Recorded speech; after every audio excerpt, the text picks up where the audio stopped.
Freeze! Whoop, whoop. That's the sound of the police!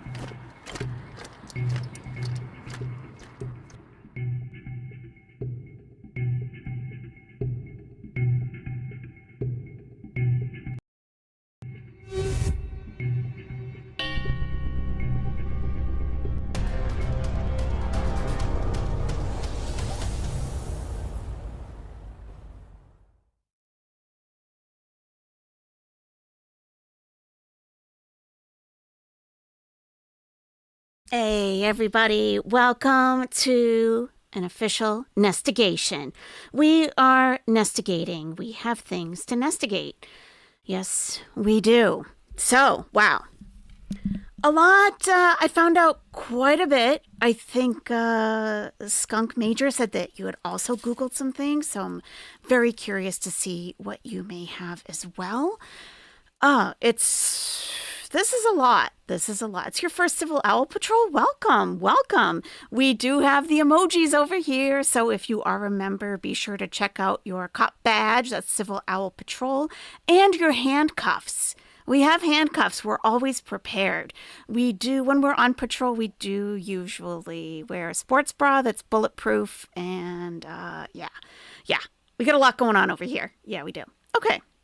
So I figured the first thing that we should do is watch what happened Saturday night. We should watch that first because a lot of people haven't seen it because, that channel just started. So there's, people are still trying to find it, I think. And I would encourage all of us to keep an open mind on, in any direction you would like. Keep an open mind. Consider that our point of view may not be everyone's point of view, and that there may be some strong feelings, and that's okay. It's okay to have strong feelings, but please let's be respectful of one another, okay, as always. If you're a regular Nestie, if you're a regular deputy especially, and you see some comments in the chat getting a little bit out of control, please tag me or just write AYS in capital letters if you can't tag on your phone, and I will take care of the comments. So, Saturday we did have some, I thought, unfortunate comments. Sometimes people don't recognize what they're actually saying, how that affects people, or, So I just wanted to let some of the regular Nesties know and the regular deputies know that that person had been blocked before. And I just remembered that. So, interesting. Interesting. They had already been blocked in the past. So, I guess it wasn't that surprising. All right. So, we're going to watch it first, okay? And I don't know exactly what it was that they did before, but all right. So I think what we'll do, we'll watch it first all the way through, okay? Because I have a lot of commentary to make. This is not from the stream on Saturday. This is directly from Live on Patrol. So my commentary is non-existent. I just have I put some text on the screen just for reference. So let's just all watch it through first the full time. Watch it through first the full time. Watch it fully through the first time. And then we'll go back through. One thing I would like you to keep in mind, a question to keep in your mind, is if the person that is confronting Sheriff Bob Fletcher of Ramsey County, Minnesota, if you think he sounds intoxicated? I would like you to keep that question in the back of your mind as you're hearing him talk to Bob Fletcher, okay? So I'm going to play it without interruption, and then we'll go back through and discuss, okay? Here we go. I'm going to check out Foundry. Just swing through the Foundry if you guys are still around for some backup. Yep, make contact with them. You flip around. Yes, we'll be right there.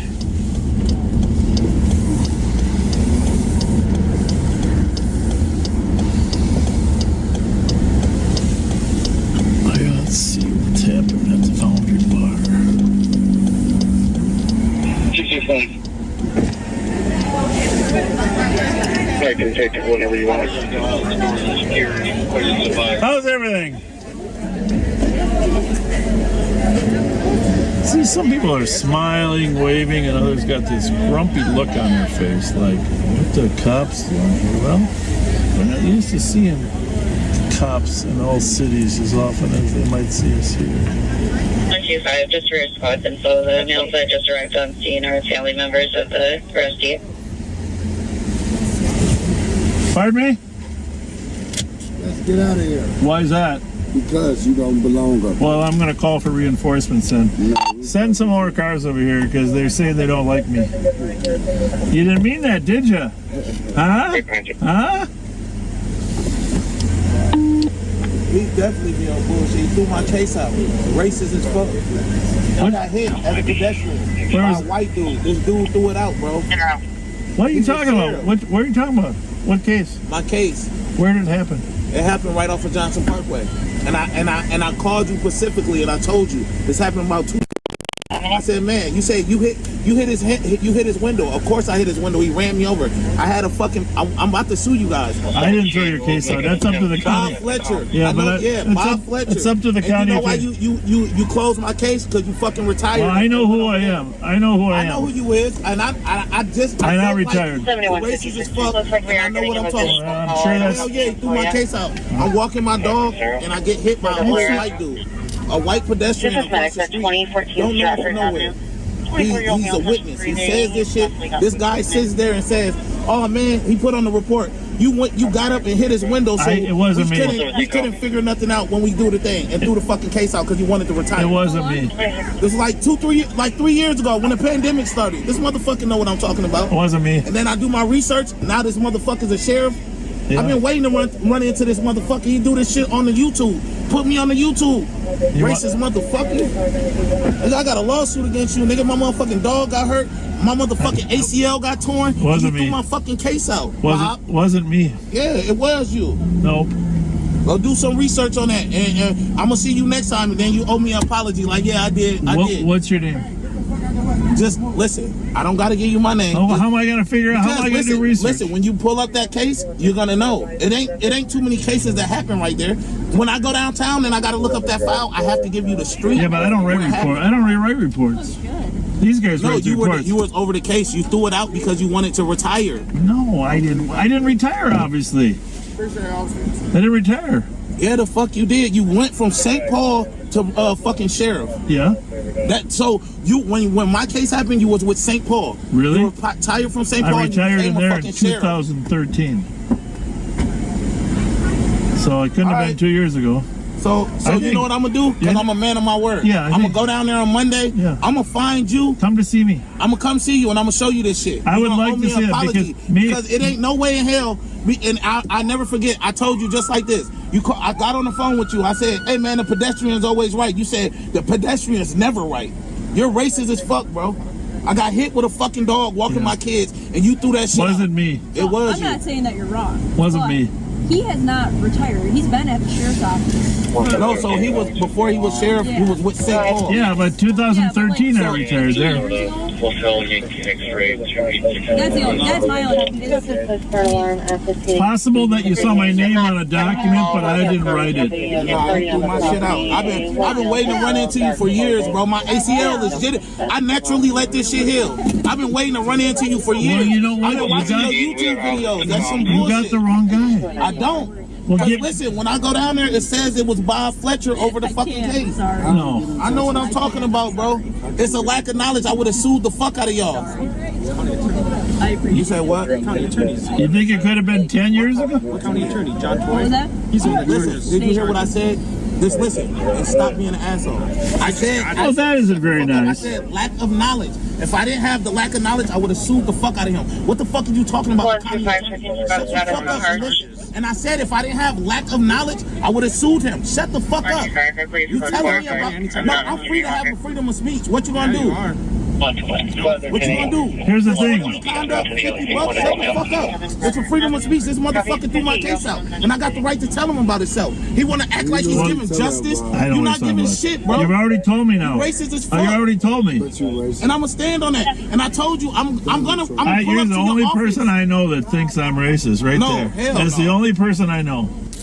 All right, sorry we were muted for a little bit. We're just exchanging some intelligence information with the St. Paul squad there on some possible addresses of some criminal suspects, which we didn't want aired before we actually go swing by those addresses. Hope you can understand that. Yep, we don't want them to know that we know the addresses.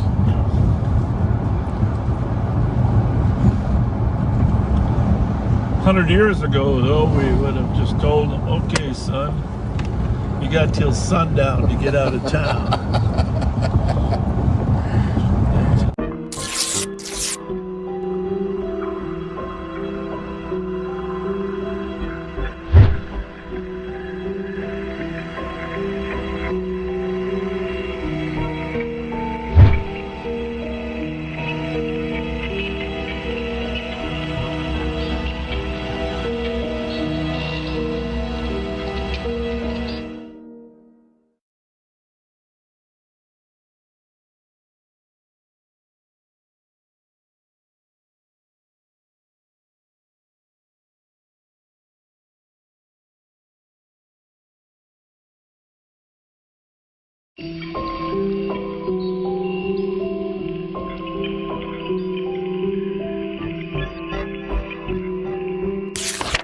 But I'm just, you know what? Mom and dad was racist, so you gotta be. My now mom and for them, dad? they might be. What, They how- might be a did you little know- more.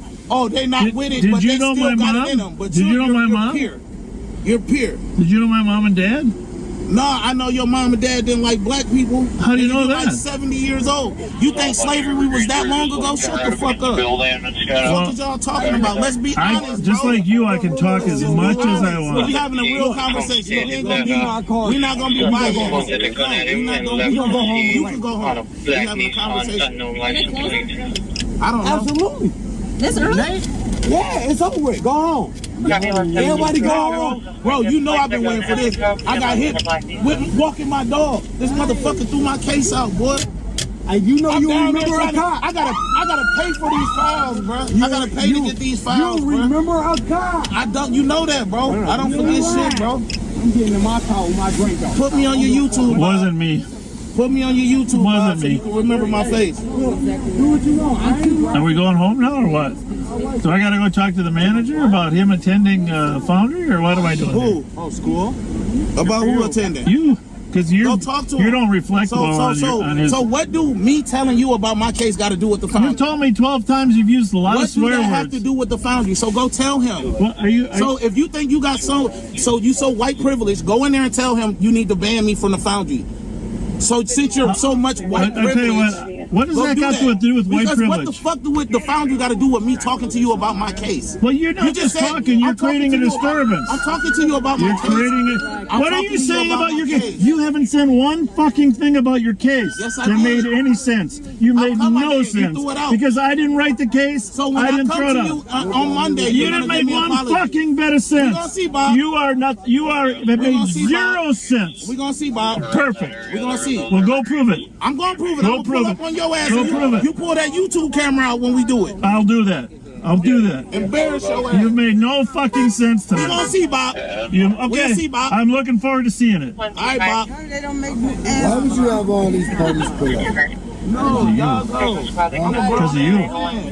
Because you said get out of here. I'm a grown ass man. I got rights. See what he said? You're a fucking racist. Because you told me to get out of the parking lot? Get the fuck on. a verbal dispute with her currently and attempting to leave. You had all these police pull up. You're doing too much. Well, we like hanging out with you guys. You like hanging out with him? Can I get There's nothing else going on. Can I get some? You're supposed to Take him home, man. That's a good thing though, right? Crime is out. doing all type of shit. You're not protecting and serving. Oh, no, we're not out here for that. I can't put my number. You're not no fucking. We're out here to prevent the next one. Fuck is you talking about? You're not out here. It's good to be bored though. That means crime is down. So we go out here hanging out with I think Owlette is like juvenile. That is the first time I've seen you laugh and smile. I'm glad I could get that out. I'm glad I could get that out of you. A very good personality, but I've been waiting to see this dude for over 4 years. I needed to get that shit off my chest. And listen, he's gonna remember me because I'm gonna come down there because we just had this. He's gonna know, and then he's gonna know my name. I don't want to say my name right now, so you could just look my name up and all that shit. But I got a famous name, and you will never forget it. He will entertain that. And he's gonna know that. And remember, I told you I got a famous name, and you will never forget. Hey, let's use a code name. So when you come down, what code name should you use? What you mean? Well, like so the desk people will know that they call up and they'll say, James Jones is here. Well, give me one. Give me a code name. Give me a code name. James Bond. James Bond. That's a good one. James Bond. That There we is a go. good one. There we go. Nah, but all bullshit aside. Yeah. Big Willie, when you see me, and you gonna get my last name. If me saying Big Willie, that should be enough to say what my name is. Find the report. Big Willie or James Bond? I'm gonna have It's to go gonna with be James Big Bond. Willie, and you're gonna see me, and I'm gonna come down there. And if I'm wrong about that report, because I'm gonna go pay and get the report, I owe you an apology, bro. Well, I could look it up for free. So look it up for free. St. Paul, or was it St. It was at St. Paul. I just told you that. Police says that you be on. He's the police.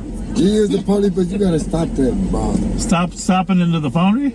No, you don't like niggas. Oh, geez, don't use the N-word around me. I don't like the N-word. I'm black. So, Well, it doesn't matter. It's What inappropriate. N-word don't you like, nigga or Negroes? Or nigga. Either one is. What the fuck? Listen, your people told us we was black, we was Africans, we was colored. What the fuck is we then? Because we not black.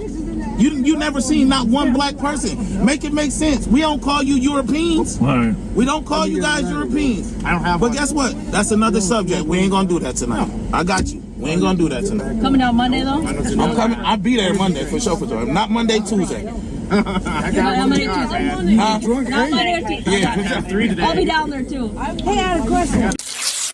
Well, Randy and Julie, that allegation stems from a letter Sheriff Fletcher wrote this week that was addressed to the 4 white commissioners, but not to the 3 people of color. I do believe it's an act of racism, and I will call it out. Ramsey County Board Chair Trista Matas Castillo held a press conference to address what she calls an act of racism by Sheriff Bob Fletcher. Earlier this week, Fletcher wrote a 4-page letter to commissioners asking them to help address crime in the county, but he only sent the letter to the 4 white commissioners. It was clear he excluded 3 members of our board who identify as Black, Latino, and Hmong. And as the chair of the board, I need to represent them completely. In response, Fletcher said he did not send the letter to Commissioner Rafael Ortega because he works with the sheriff professionally. And he didn't send to Commissioners Rena Moran or Mai Chong Zhang because they were just elected and, quote, can't be held responsible for the board's past failures. Fletcher added, quote, sadly, I see you've chosen to ignore the substance of the letter and instead fixate on making irrational and non-factual, inaccurate accusations about its purpose. Ortega isn't fully behind the claim of racism. You know, for me, that's pretty strong, to be honest with you. But he calls Fletcher an astute politician who's not above manipulating race to get to his goals and objectives. To me, quite frankly, I want them at the table. We need to work on solving some of these critical issues that we are facing today. Meantime, it's clear relations between the sheriff and the board remain very contentious. I'm not calling him a racist, but his actions do lay out that this was a racist act. And all this comes after the Ramsey County Board this week voted for more oversight over Sheriff Fletcher's spending. And prior to that, the board has been critical of conditions at the Ramsey County Jail. Well, that was an unusual Foundry experience, huh? I feel like I know that. I feel like it's not the first time I've heard. 170 Tango. We have normal, nice people here at the Foundry. Well, you got all the YouTube exposure you wanted. So, We need an area check for a possibly impaired driver in the area of Randolph and Albert Street South. Westbound on Randolph in the wrong lane. Driving 12 miles per hour. It says John Toy's name on it. The red Explorer, vehicle, Minnesota Papa, Mike, November 239. For secure review. Also, it's an accident, in case you got it. Maybe a 2014 Ford Explorer registered to 1965 Princeton. I was here. Not retired. The big thing is I don't report. That is very true. That is very true. I've gotten a lot of Also, like, wearing all black, hovering around my traffic stop, yelling at If it's an accident, it's not going to be reported to St. Paul either. It's a business card. And honestly, if you do right, And now he's about maybe 50 feet away from me, just staring at the traffic stop. Well, it's in a Word document somewhere on the computer. Oh, well, you got good officers. You can write those reports, you know? Keep that little up to date. Well, that was hurtful. That was hurtful. Missed the first half because they had all the cones here, and then I come through here and some guy just keeps zigzagging in front of me. I'm like, okay, get out of my way. Well, all right, well, should probably just take a swing by the horns, huh? See who's left here? I'm sure that's where they're all going. All right, thanks, guys.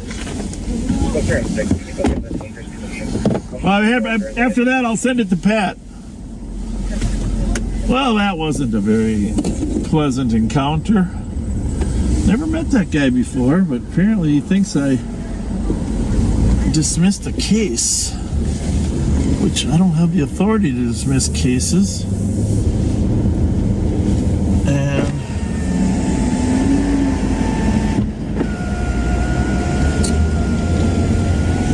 I would have never been handling those kind of cases anyhow. I'm guessing some document has 7116 Mike Javier and Route 50 sheriff's 2220 County Road H2. stuff on it. We'll start 7130 when they clear their traffic. But I hope he looks it up. I hope he comes down. That'd be great. If for some reason I was involved in his case, I would like to know. But we don't get to drop cases. It's a county attorney. 170 Tango. But so you said it was during the pandemic. Following the vehicle, asking northbound prior from. And I was with St. Paul, which I wasn't with St. Paul during the pandemic. 39 minutes. I was back here in 2019. Pandemic came in 2020. You heard me push back at the end, and frankly, sometimes you just need to finally push back because they don't listen to you just listening. And after I started pushing back and telling me it didn't make any sense whatsoever, that actually helped the conversation. So he said I'm going to get the information and bring it to you. 269. So it's all tactical swearing, by the way, folks. And we allow our officers to use tactical swearing to either make a point, demonstrate some assertiveness, communicate at a level of the individual. 2365 So I wasn't really upset with the guy. Had plenty of backup there, but it was just time to try a different tactic. Listening to him did not seem to work that well. And of course, all of you know me, and by the way, my parents were never racist either.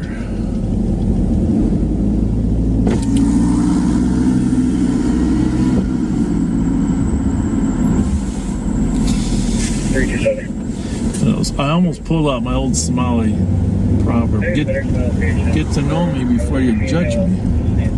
It's a good proverb. Get to know me, get to know a person before you judge him. He said he'd been looking for me for years.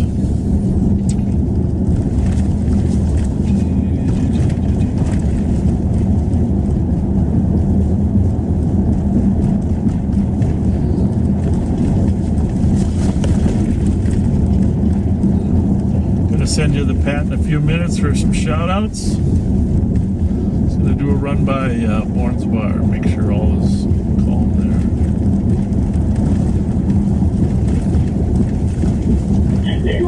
2160. 2160, go ahead. We're control. We got one vehicle for the team, but we have a paramedic. Come close three with EMTs. We're going to need sedation for their patient. I'm 30 years old. Well, we gotta see where that's at. Most people are inside here tonight.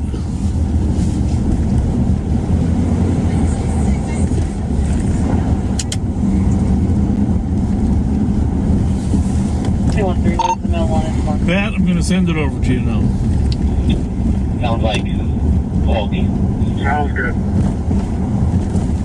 All right. Road and catch up Turkey.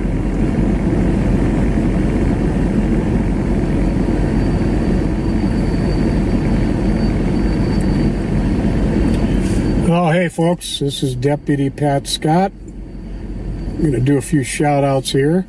But first off, I don't know about y'all, but that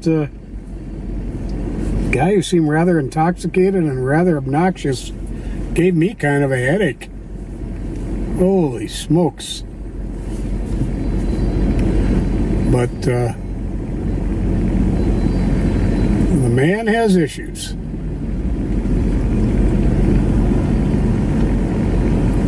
So I'm going to get some shout outs done here. Okay, so here's a photo of Bob with some of the Somali citizens of St. Paul, Minnesota. All right. So I have the same question, Angela, and some people said this on Saturday as well. Just expressing yourself, whether it's calmly or angrily or if you're swearing, that is not illegal. It's not illegal to cuss out a cop. If you've done something illegal and you're cussing out a cop, it's probably going to make things a little worse for you. But if you're just expressing yourself, you're just talking, asking about something, and you're pissed off, that's not illegal. You can't get arrested for being pissed. That's not, we got some basic rights. We have basic rights. Most people in most countries. So, all right. Yes, we have a lot to go over. Okay. So I would like to watch it through with you again, and we're going to stop a lot because there is so much. That's probably like the 7th time I've watched it, and I still pick up stuff. So we're going to go through and we're going to stop and comment. And I want you guys to comment as well, your thoughts, opinions. Again, we're not all going to agree with one another. And this is a diverse nest. So there are going to be people who see things differently than you do. And we always respect each other no matter what. That's the main thing. Okay. Ashley, thank you. They have laptops in their cruisers. He probably could have looked the incident up right then and there to prove his innocence. Thank you, Ashley. The thing is the guy, Big Willie, didn't want to give his name on because he knew it was being streamed live on YouTube. So I think that's why he didn't want to give his name. But yeah, that would have been ideal for him to just look it up right then and there. Yeah. Oh, pizza flavor? Pizza chips. Get out of my town. Yes. Yeah, he could have muted. He absolutely could have. Yeah. And my thought on Saturday was maybe he doesn't want to give his name. Maybe he has like an active warrant and he's standing there talking to the sheriff. I mean, that could be, I don't know. So let's go over it again. Okay. And I have so much other than this, but this is like the main thing I think to discuss, but I have so many other things as well. And we're going to look at all of them. Okay. Here we go. So I'm going to be stopping constantly. So if you're just arriving, we did watch this video all the way through. I did make edits throughout, but we watched it all the way through. So if you get frustrated with me stopping to comment, just rewind a little bit. Okay. All right. Here we go. All right. In a couple minutes, we're going to send you over to Pat for some shout outs.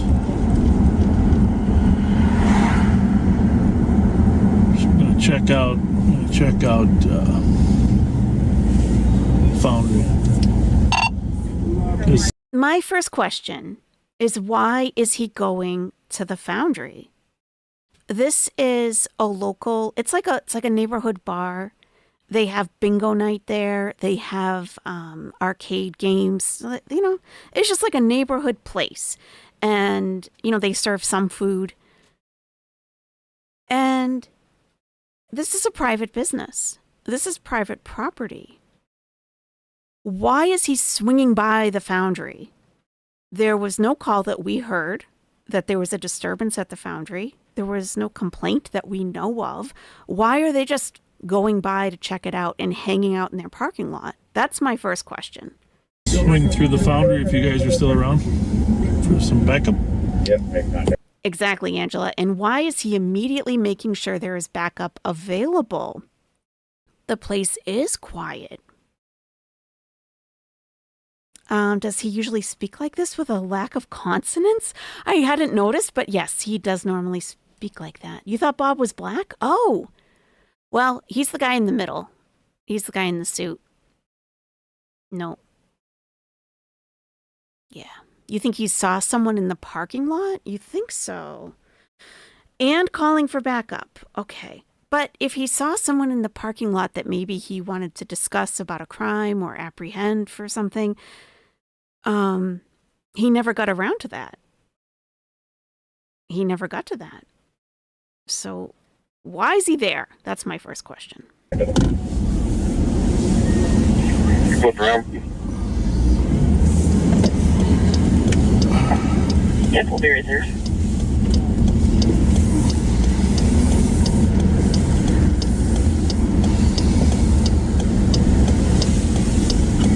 Let's see what's happening at the Foundry Bar. Now, they do frequently drive by a place called Bourne's Bar. And if you've been watching, you know that. But they don't, I don't know if Bourne's Bar has a parking lot, but they don't go onto their private property. They might drive by to see, is anyone fighting outside? Is there something, could we be needed for something? But he's pulling into their parking lot.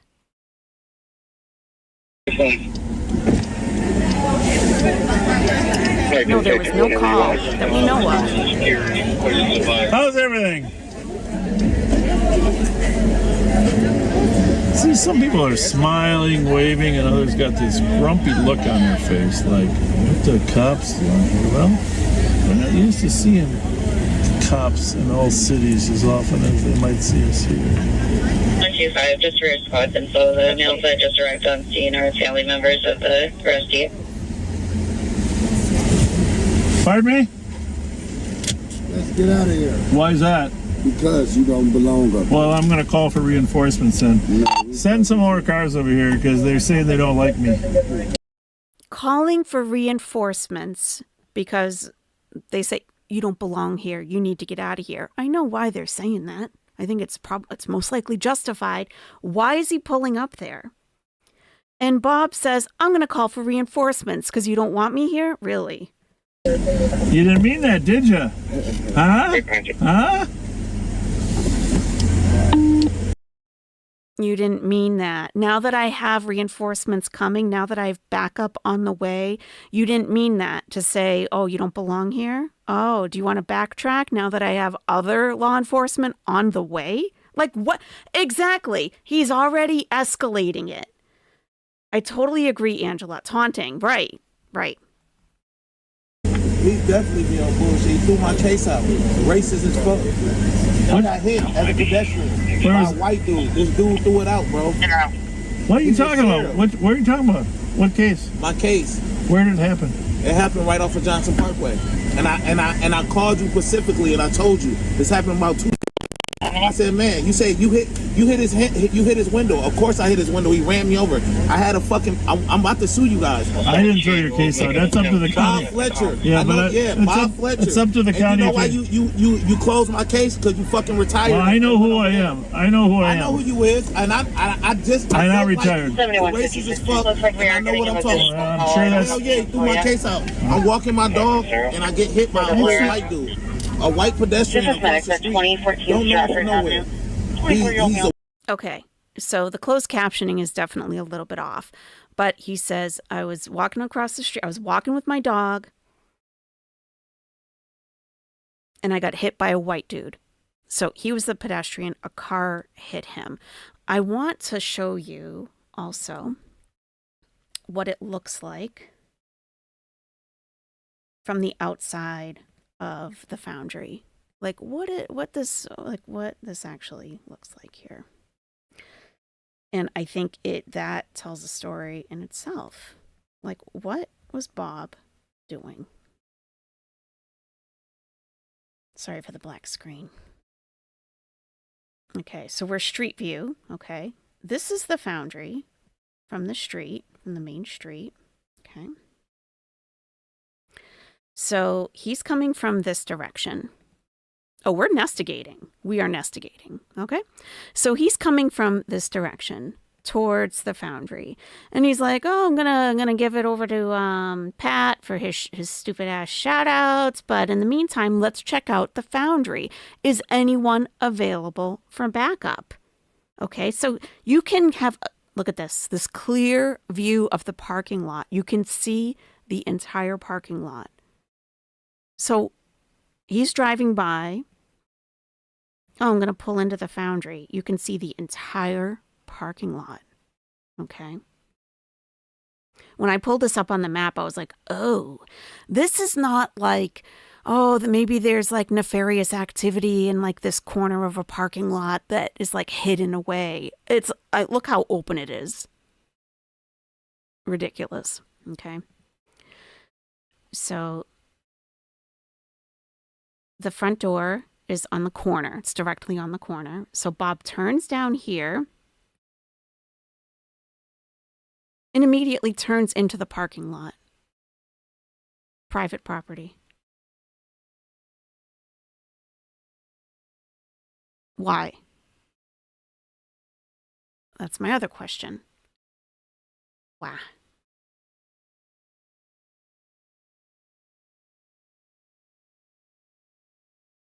A witness. He says this shit. This guy sits there and says, "Oh man, he put on the report. You got up and hit his window, so it wasn't me. We couldn't figure nothing out when we do the thing and threw the fucking case out because he wanted to retire." It wasn't me. Okay, there's a lot being said. Obviously, the guy has been waiting to talk to Bob. He's pretty heated about it. So we can certainly look at, we are looking at logistics. Like he's saying it was 2 or 3 years ago. The date gets a little bit fuzzy. He's saying that he was on the scene, I think, and wrote the report. And Bob is saying, throughout his career, like I have his career history, he wasn't on the St. Paul Police Department during the pandemic at all. He was already a sheriff. So if St. Paul Police, responded to the scene, he wouldn't have been a part of that. He also does not have the authority as the sheriff or as a responding police officer to dismiss any kind of charges at all. He doesn't have that authority. So I think that he may be a little bit confused about how Bob is involved. But my opinion is that Bob is involved because he's very passionate about it being Bob Fletcher. So I think he has some involvement, but he might be confused as to how much or how he's involved. This was like 3 years ago when the pandemic started. This motherfucker know what I'm talking about. It wasn't me. And then I do my research. Now this motherfucker's a sheriff. Yeah. I've been waiting to run into this motherfucker. He do this shit on the YouTube. Put me on the YouTube. Racist motherfucker. I got a lawsuit against you, nigga. My motherfucking dog got hurt. My motherfucking ACL got torn. Wasn't you me. threw my fucking case out. Wasn't me. Yeah, it was you. Nope. Go do some research. Now, it could have been 5 years ago if it was 2020, okay? No one is going to remember a particular crash that they responded to or signed off on or anything from 5 years ago. They deal with so many people every single day. For him just to say outright, it wasn't me, you have the wrong guy, immediately, that's a red flag for me. Like, you don't know that. It sounds like things have to be cleared up to see how Bob is involved, but it doesn't mean that he's not involved because he wasn't on the St. Paul Police Department. He's making very if, 1 and 1 equals 2 and, like black and white, like there's more to this. He can't just say it wasn't me.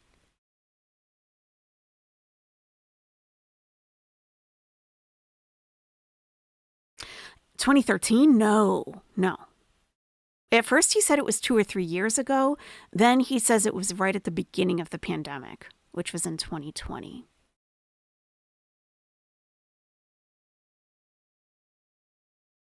Okay, let's continue. On that, and I'm gonna see you next time, and then you owe me an apology. Like, yeah, I did. What's your name? Just listen. I don't gotta give you my name. How am I gonna figure out? How am I gonna do research? Listen, when you pull up that case, you're gonna know. It ain't too many cases that happen right there. When I go downtown and I gotta look up that file, I have to give you the street. Yeah, but I don't write reports. I don't write reports. These guys write reports. You was over the case. You threw it out because you wanted to retire. No, I didn't. I didn't retire. Obviously, I didn't retire. Yeah, the fuck you did. You went from St. Paul to fucking sheriff. Yeah. So you when my case happened, you was with St. Paul. Really? You were retired from St. Paul. I retired in there in sheriff. 2013. That's when you retired. So it couldn't have been 2 years ago. So you know what I'm gonna do? Because I'm a man of my word. Yeah. I'm gonna go down there on Monday. Yeah. I'm gonna find you. Come to see me. I'm gonna come see you and I'm gonna show you this shit. I would like to see it because it ain't no way in hell. And I never forget. I told you just like this. I got on the phone with you. I said, "Hey man, the pedestrian's always right." You said the pedestrian's never right. You're racist as fuck, bro. I got hit with a fucking dog walking my kids, and you threw that shit. Wasn't me. It was I'm not saying that you're wrong. Wasn't me. He has not retired. He's been at the sheriff's office. No, so he was before he was sheriff. So this to me is infuriating. This to me is, in real life, I can't deal with people like this that are just like, oh, it's A and B and C and that's it. Like, you can go to D and then back around to A, can't you? You can. Oh no.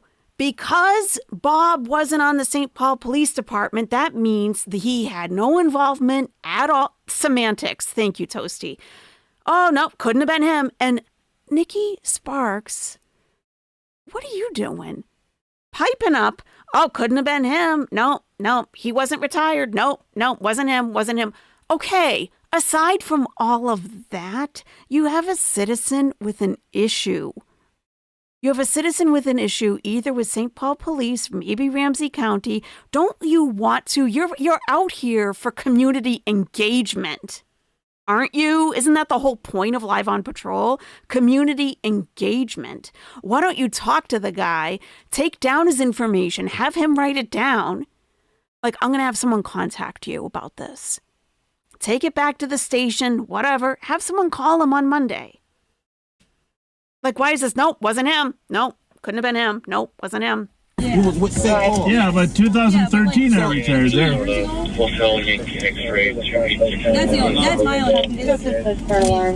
Possible that you saw my name on a document, but I didn't write it. No, I threw my shit out. I've been waiting to run into you for years, bro. My ACL is jittery. I naturally let this shit heal. I've been waiting to run into you for years. Well, you know what? I've been watching your YouTube videos. That's some bullshit. You got the wrong guy. I don't. Listen, when I go down there, it says it was Bob Fletcher over the fucking case. No. I know what I'm talking about, bro. It's a lack of knowledge. I would have sued the fuck out of y'all. You said what? County attorneys. You think it could have been 10 years ago? What county attorney? John Toy? What was that? He's the one that Listen. You think it could have been 10 years ago? There's so much about this conversation that I hate. Why are they patronizing this guy? He is clearly heated. I don't think patronizing him and being like, oh, you don't have your timeline right. I retired in this year. So what are you denying that he even was hit by a car? Like, what are you doing? I gotta let my dog out. Just one sec. Did you hear what I said? Just listen and stop being an asshole. Yeah. I said. I gotta pause it because I need to be here. I'm just gonna open it for him. I don't think he's gonna go out because it's raining. I think he's just gonna look. Just give me one sec.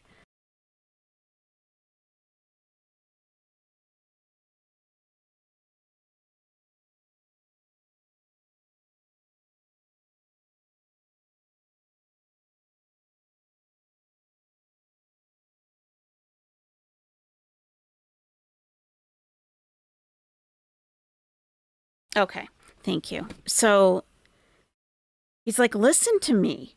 Stop being an asshole, Bob. Listen to me. I have a problem. I would have sued you if I knew that I could. So he's letting the sheriff of the county know, like, look, your behavior, or what I perceive to be your behavior, could have been someone else's behavior, is potentially putting the county at a significant liability in a lawsuit, yet you still want to talk down to him. That isn't very nice. I said lack of knowledge. If I didn't have the lack of knowledge, I would have sued the fuck out of him. What the fuck are you talking about? Shut the fuck up and listen. And I said if I didn't have lack of knowledge, I would have sued him. Shut the fuck up. You telling me about... No, I'm free to have a freedom of speech. What you gonna do? What you gonna do? Here's the thing. Conduct, $50, shut the fuck up. It's a freedom of speech. This motherfucker threw my case out, and I got the right to tell him about himself. He wanna act like he's giving justice. You're not giving shit, bro. You've already told me now. Racist as fuck. You already told me. And I'm gonna stand on that. And I told you, I'm gonna You're the only person I know that thinks I'm racist, right there. Hell no. Okay, that is absolutely not true. There's so much evidence. So he talks about, he's making a joke about a sundown town. That's great. You need to get out before sundown. That's lovely. So let me get you the link to the map. Okay. So it's an interactive map. You can click on any one of these. And the map key, gray is don't know if it's still a sundown town. Pink is like possible. Coral is probable. Dark red is surely a sundown town. Unlikely is like a darker gray. And black means it's a black town or township. Okay? And there's towns of special interest also. So looking at St. Paul, I think it was South St. Paul. I think it's this one. You can click on it, okay? And I gotta change my, can you guys see that? Yeah, you can, okay. So there are comments. People can leave comments here.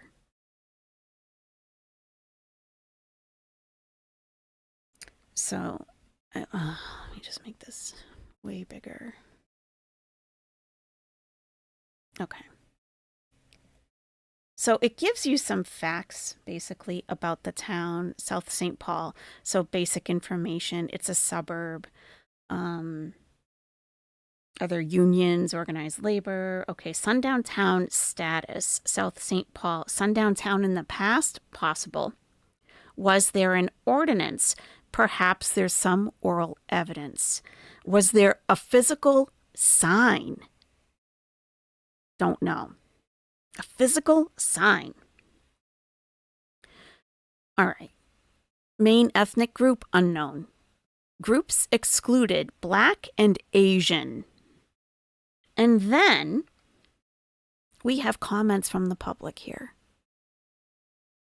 People with their own personal stories. So of course, you can go through you can click on any of those dots and read about this stuff. It's really it's fascinating, really. Some people don't know what a sundown. Actually, let me continue to play the video then, because the definition is in the video. Yeah, let me do that.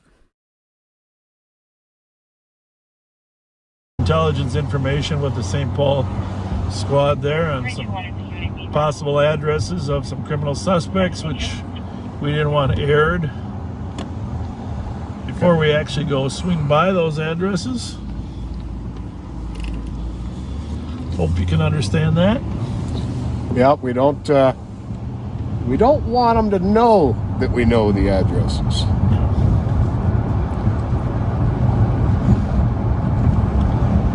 100 years ago, though, we would have just told them, okay, son, you got till sundown to get out of town.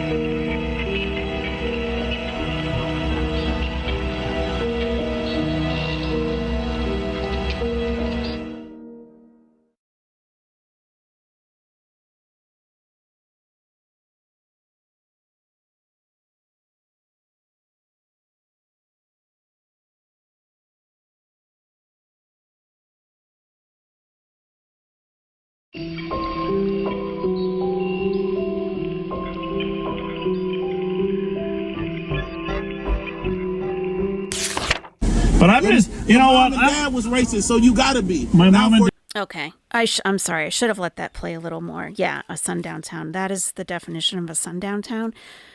This research was concluded. Let's see.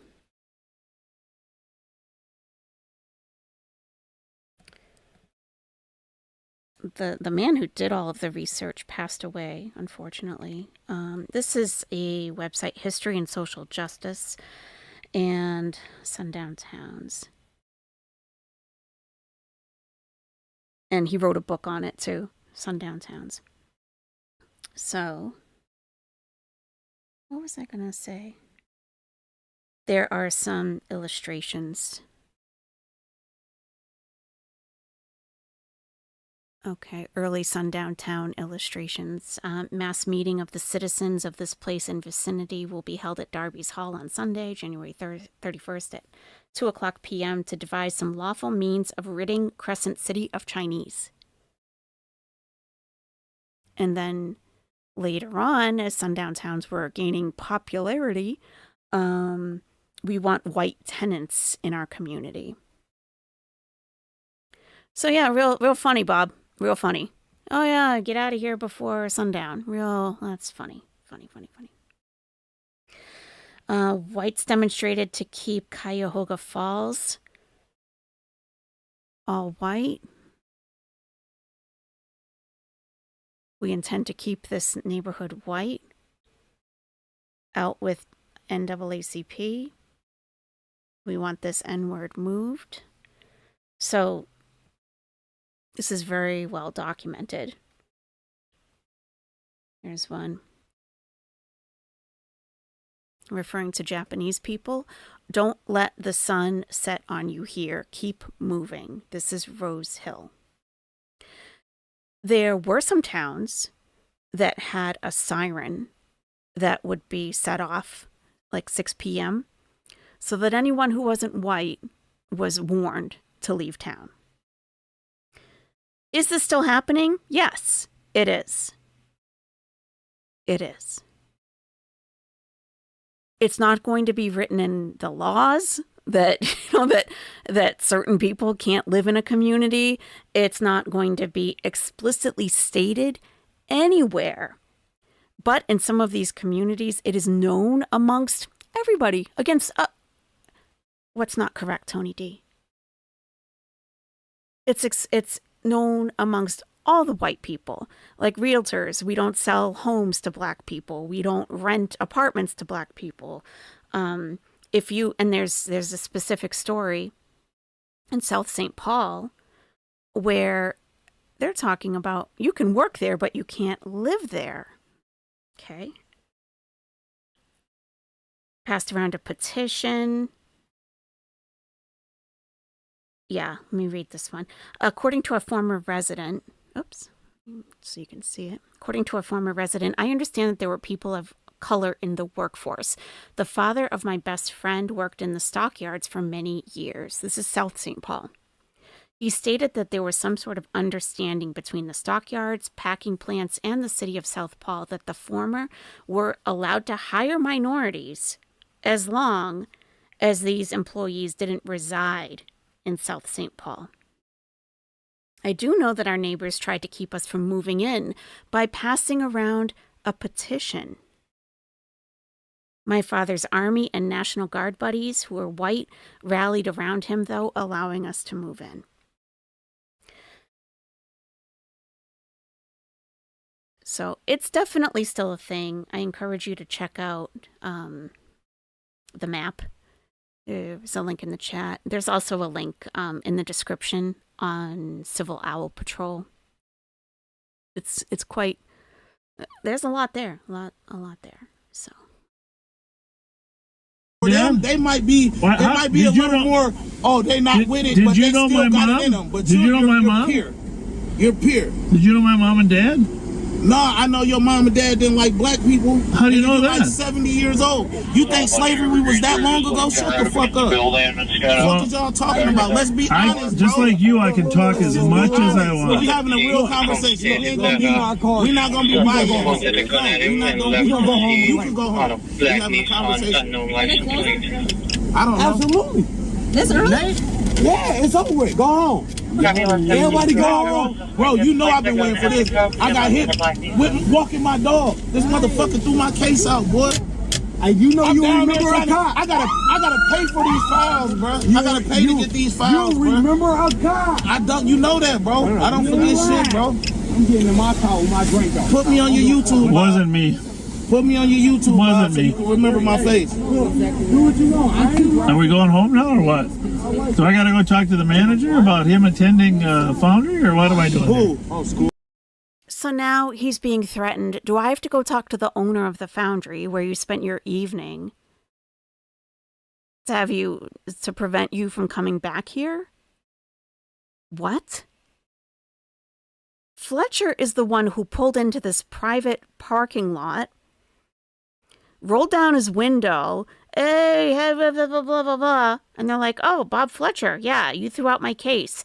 And they start talking. Yeah, he's heated. Okay. So he can't be a customer at this bar now? He's going to go talk to the owner as the sheriff of the county.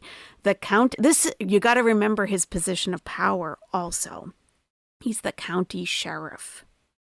So if it's a black person who owns the Foundry, are they going to feel intimidated enough to say, hey, Big Willie, I'm sorry, you can't come back here. Fletcher's on my ass now? That is a huge civil rights issue. Huge. Toasty, thank you, says, I want to point out the fact that we're all appalled at the history of sundown towns, and Bob's behavior tells me that this mentality is and has been changing for the better.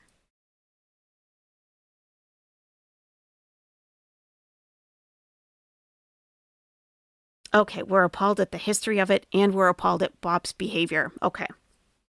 I think I read that a little bit wrong at first. Okay. The history of, we're appalled at Bob's behavior. We're appalled at that sundown towns exist. But I think that there were probably always white people that were like, oh my God, that's awful, and never did anything or stood up for anybody, you know? So I don't know if anything's actually changing. I don't know. Thank you, Toasty. Thank you very much. At least we don't use the air fryer for frozen food always. For frozen food always. Might as well get the air fryer out, right? Okay, so he's threatening now to ban him. Great. About who attending? You. Because Go talk to him. you don't reflect well on his... So what do me telling you about my case got to do with the Foundry? You told me 12 times you've used a lot of swear words. What do that have to do with the Foundry? So go tell him. If you think you got so white privileged, go in there and tell him you need to ban me from the Foundry. So since you're so much white privilege, tell you what does that got to do with white privilege? What the fuck do with the Bob? I don't even know what to say. You're focusing on the wrong things. You are focused on the wrong things. You're very defensive. Okay. Pause. In some aspects, I think you're right. Yeah, I think you're right. Bob is too defensive. Bob needs to talk less and listen more. When multiple people are calling you racist, you've got to stop and listen. You really need to start listening to why people are calling you that. You got a cat deflection, yeah. So he's focusing on the term racist. He's focusing on the term white privilege. How about we focus on why are you threatening him to no longer be able to go to this establishment for a night out because he's talking to you about when he was hit as a pedestrian. And maybe he's swearing, maybe he's been repeating himself, and I think he's repeating himself, Bob, because you're not listening. You're not listening. You just keep saying it wasn't me, it wasn't me, it wasn't me. So I find I repeat myself and I don't feel like people are listening. So. But he's like, well, what does that have to do with white privilege? What? What do you mean white privilege? Like, listen. Foundry got to do with me talking to you about my case. Well, you're not just talking, you're creating a disturbance. I'm talking to you about my case. What are you saying about your case? You haven't said one fucking thing about your case that made any sense. You made no sense. Because I didn't write the case, so when I didn't throw it out. On Monday, you didn't make one fucking bit of sense. We're gonna see, Bob. That made zero sense. We're gonna see, Bob. Perfect. We're gonna see. Well, go prove it. I'm gonna prove it. I'm gonna pull up on your ass. Go prove it. You pull that YouTube camera out when we do it. I'll do that. Embarrass your ass. You've made no fucking sense to me. We're gonna see, Bob. Okay. See, Bob. I'm looking forward to seeing it. All right, Bob. Why would you have all these parties put up? All right. So he's focused on being called a racist because he keeps calling him one. He's been called a racist for decades. So either he needs to change his behavior and open his mind a little bit and fix his behavior, and he needs to focus on what the real issue is here.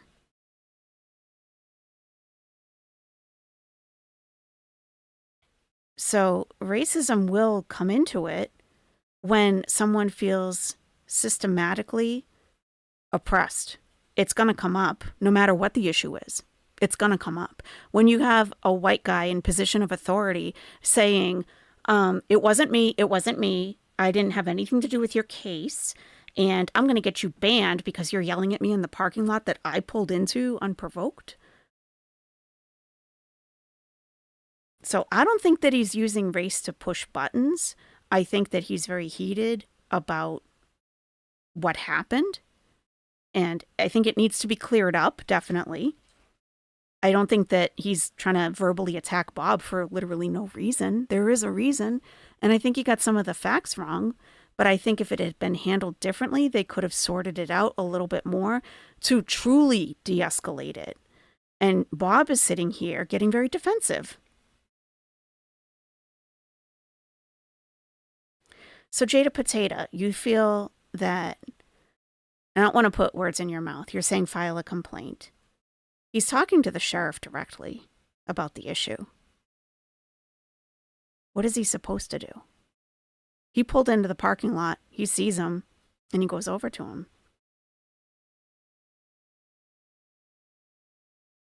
And some people don't know to file complaints or how to go about that. That's true too, Ashley. A complaint will go nowhere, right? If you're dealing with a sheriff who has a history of being racist in this county, an established history, which we just saw, just him laughing about be out of here before sundown. He's laughing about that. He doesn't get it. What do you mean don't engage? Who shouldn't engage, Bob or Willie? You can't ignore people who have legitimate complaints. If you're a civil servant, he's serving the public. He's paid and elected by the public to serve the county, and someone's going to him with a complaint. Hey, Sarah with an H. I hope you're doing okay. Willie needs to not engage, but you just said that he should file a complaint. So he should just lay down and take it?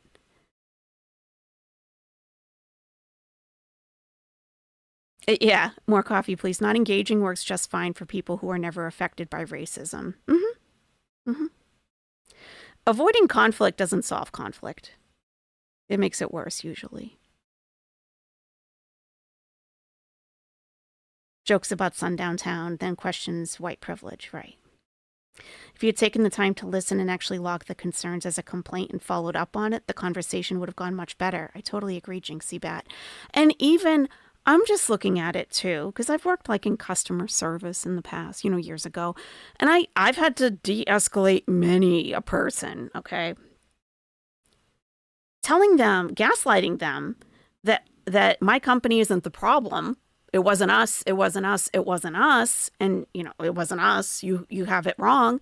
No. I am meeting the customer with, some people think de-escalation is about talking slower and quieter. It's not. That enrages people. You've got to meet their level of intensity and sound just as concerned as they would want you to be. Like, oh my God, what? Let me look into this. What was around the date? Was it, if he doesn't know the date, okay, it was at the beginning of the pandemic, 2020. Okay, what month? You don't remember? Was it spring, summer, fall, winter? Was there snow on the ground? Okay, where was the intersection? Okay, I have no idea. I don't remember it, but let me look into it. And either myself or I'll have someone call you on Monday and I'll get you the documents. Yeah, let's help you out here. When people are told to calm down, they normally do the opposite. I mean, yeah, of course. Yeah. That's how you're looking at it too, Angela. Yeah. We will discuss how he ran his jail with a certain tenant. Yep. He didn't have to talk to him. Willie said he's been waiting for this. He said he watches Fletcher's YouTube. Why should Willie not talk to Fletcher, though? Why should he not talk to him? He had no interest in hearing this man's concerns, only in denying his involvement and trying to shut him down. Exactly. People want to be heard, yeah. And then we have Nikki Sparks coming in thinking she's diffusing a situation when all she's doing is totally dismissing this guy and making light of it. He got hit by a car when he was walking his dog. He tore his ACL. That's right, just Jamie. He didn't even get physical therapy for it or anything. He let it heal on his own. It was years ago.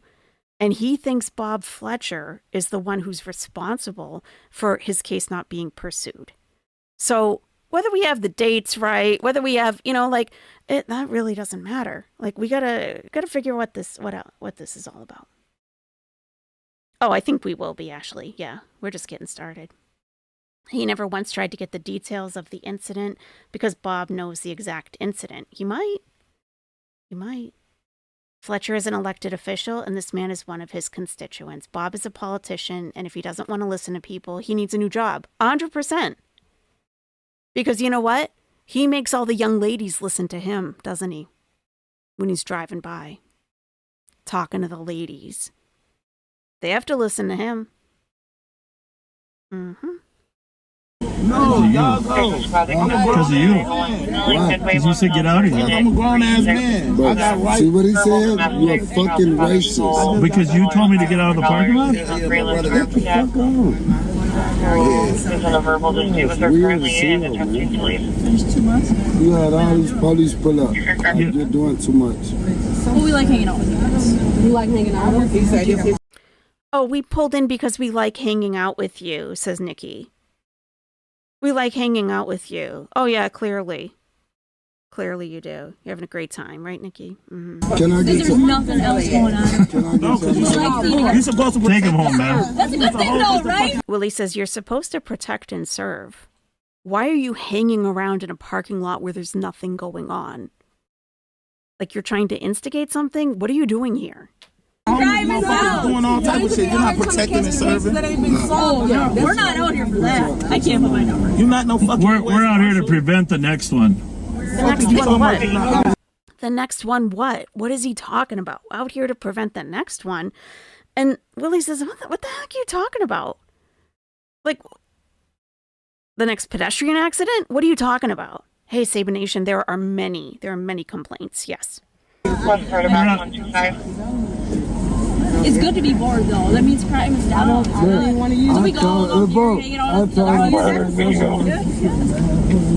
I think Eileen is like juvenile. That is the first time I've seen you laugh and smile. I'm glad I could get that out. Nikki, this whole department. Listen, I looked at Bob's proposed budget for 2026 and 2027. There is zero diversity, inclusivity, equity, sensitivity training. Zero is budgeted for that. Zero. Okay. Nikki is like, oh, that's the first time I've seen you laugh and smile. I can't with that. Why should he be laughing and smiling? He's coming to you like, oh yeah, I know this guy. He dismissed my case. Okay, factually incorrect, but there's an issue. There's an issue and he's heated about it. Oh, you should just smile. Like old men say to young ladies, you look so much prettier when you smile. That bullshit. She's doing that to him. Wow. Oh, I'm glad I could get that out of you. I have a very good personality, but I've been waiting to see this dude for over 4 years. I needed to get that shit off my chest. And listen, he's going to remember me because I'm going to come down there because we just had this. He's going to know, and then he's going to know my name. I don't want to say my name right now so you could just look my name up and all that shit. But I got a famous name, and you will never forget it. He will entertain that. And he's going to know that. And remember, I told you I got a famous name, and you will never forget. Hey, let's use a code name. So when you come down, what code name should you use? What you mean? Well, like so the desk people will know that they call up and they'll say, James Jones is here. Well, give me one. Give me a code name. Give me a code name. James Bond. James Bond. That's a good one. James Bond. That there is we a go. good one. There we go. Now Pat's on the scene. Now this is Pat. Hey, Cindy. Now Pat Scott is on the scene. He pulls up. That's his vehicle. Okay. So now we have Sheriff Fletcher, Nikki, and so Deputy Nikki Sparks and Deputy Pat Scott. We have 3 members of law enforcement on private property. And as far as we know, no incident has been reported. There's no crime. They just have nothing to do. They're just going there to hang out, to poke at people? What is this? Nah, but all bullshit aside. Yeah. Big Willie. When you see me, and you gonna get my last name. If me saying Big Willie, that should be enough to say what my name is. Find the report. Big Willie or James Bond? I'm gonna have It's to go gonna with be James Big Bond. Willie, and you're gonna see me, and I'm gonna come down there. And if I'm wrong about that report, because I'm gonna go pay and get the report, I owe you an apology, bro. Well, I could look it up for free. So look it up for free. St. Paul, or was it St. It was in St. Paul. I just told you that. Police said since you be on. He's the police. He is the police, but you gotta stop that, Bob. Stopping into the Foundry? No, you don't like niggas. Oh, geez, don't use the N-word around me. I don't like the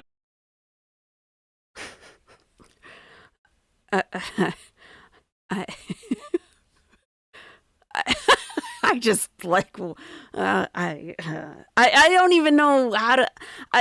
The words aren't even there because it's just so like what? Hey, Bob, shut the fuck up, Bob. People, this is a black guy saying you don't like N-words. Okay, he can use whatever word he wants for himself. Okay, it's more offensive to you, Bob, that he's calling himself something like what? Okay, what? He forgot he's not, like, is this something you say around white people? Like, don't use the N-word around me. He can, Bob, okay? He can. I'm black. No, it doesn't matter. What N-word don't you like? Nigga or Negroes? Or nigger. Either one is. What the fuck? Listen, your people told us we was black, we was Africans, we was colored. What the fuck is we then? Because we not black. You never seen not one black person. Make it make sense. We don't call you Europeans. Right. We don't call you. And I think the only reason that they went off on that is because he's like, don't use the N-word. I don't like the N-word. I think that's the only reason they even went down that path. They're like, you know what? You've been calling us anything you want for how many centuries? Like, we'll call ourselves what we want, Bob. Okay? You're not going to tell us what to call ourselves. Guys, Europeans. I don't have But one. guess what? That's another subject. We ain't gonna do that tonight. I got you. We ain't gonna do that tonight. Coming out Monday though? I'm coming. I'll be there Monday for sure. Not Monday, Tuesday. I got Not Monday, Tuesday. Huh? Not Monday or Tuesday. Yeah, we got 3 today. I'll be down there too. Hey, I had a question. Okay. So I know from yesterday's Live on Patrol with Melatonin and Mike Martin that Willie did not show up on Monday or Tuesday. Well, Randy and Julie, that allegation stems from a letter Sheriff Fletcher wrote this week that was addressed to the 4 white commissioners, but not to the 3 people of color. I do believe it's an act. Okay, so you saw this already. Okay, so I'm not going to play that again. But she says, I don't think Bob's a racist. I'm not going to call him a racist, but I think he's doing racist things. And I think that the reason she may be doing that, it's just my speculation, is because Bob clearly gets so defensive. And people don't like to be called a racist, especially if they don't think they are one. So I think she's like, look, Bob, I'm not calling you a racist.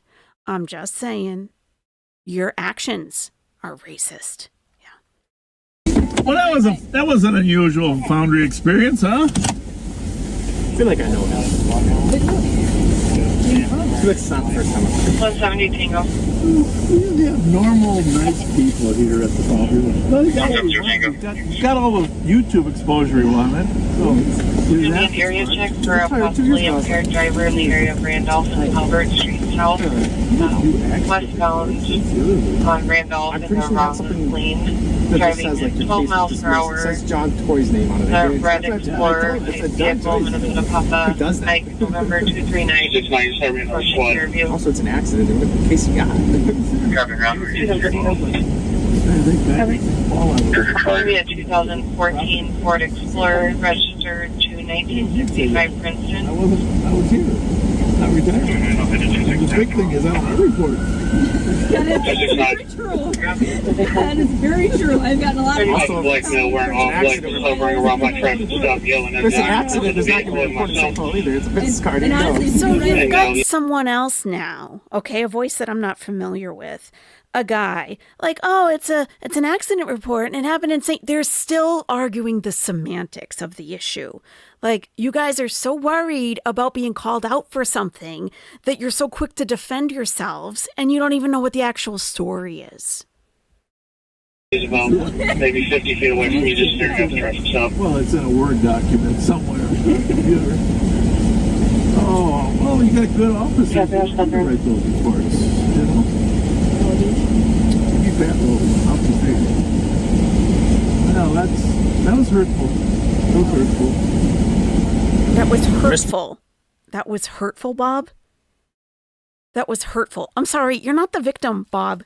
You were not the victim. It was hurtful? Oh, okay. First half, because then all the cones here, and then I come through and some guy just keeps zigzagging in front of me. I'm like, okay, get out of my way. Well, all right, well, should probably just take a swing by the horns, huh? See who's left here. I'm sure that's where they're all going. All right, thanks, guys. Well, after that, I'll send it to Pat. Yeah, sure. Well, that wasn't a very pleasant encounter. Well, you know what? You're the county sheriff, okay? I don't think it's always going to be rainbows and sunshines. You kind of signed up for it, didn't you? Okay, I need to take my dog out real quick. I'll be right back.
All right, everybody. Thank you so much for your patience. Thank you. Thank you.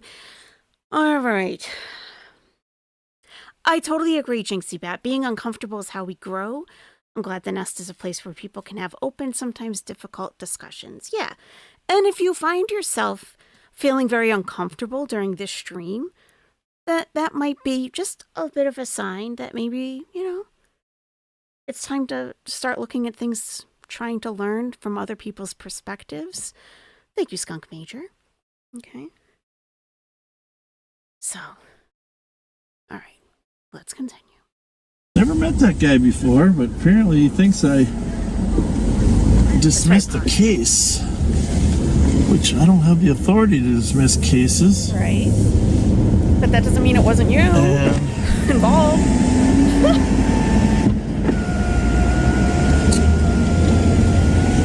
I would have never been handling those kind of cases anyhow.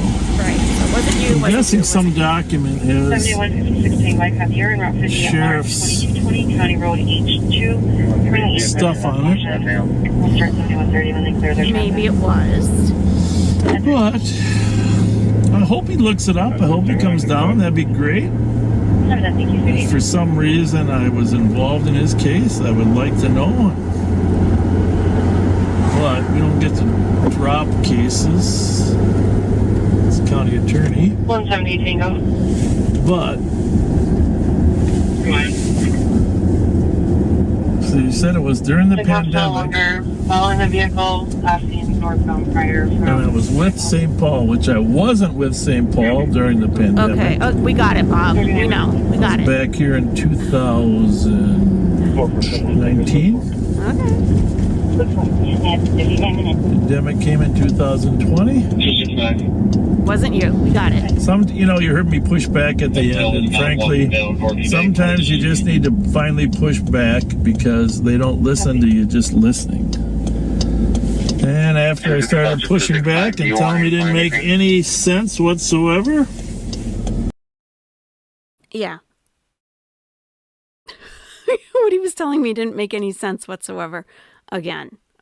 Really, Bob? Yes, this is this is Sheriff Bob Fletcher from Ramsey County, Minnesota, and it is the one that we watch on Live on Patrol, on Civil Owl Patrol on Fridays, sometimes Saturday nights. Yes. He's so caught up in his work history. It's like he's looking at, in his head, his resume. Like, nope, from this date to this date, I was here. From this date, so it couldn't have been me. It wasn't me. Must have been somebody else. That is all he's focused on, is just absolving himself from all of this. That actually helped the conversation. So he said I'm going to get the information and bring it to you. 269. So... it's all tactical swearing, by the way, folks. Tactical swearing, okay? I thought he was making up this phrase. I thought he was making it up. It's not made up. It's a thing. It's an actual thing, okay? And this is a good time to talk about it. Tactical swearing, okay? Hey, I learn stuff every day. I don't get things right all the time, but if we just dig in our heels and say I'm right, then we don't grow. So what's the point? What is the point of life? I mean, some people stop. They just, whatever. Okay. That's the budget. Okay, here we go. The language of the street fallacy. This is so good. Okay.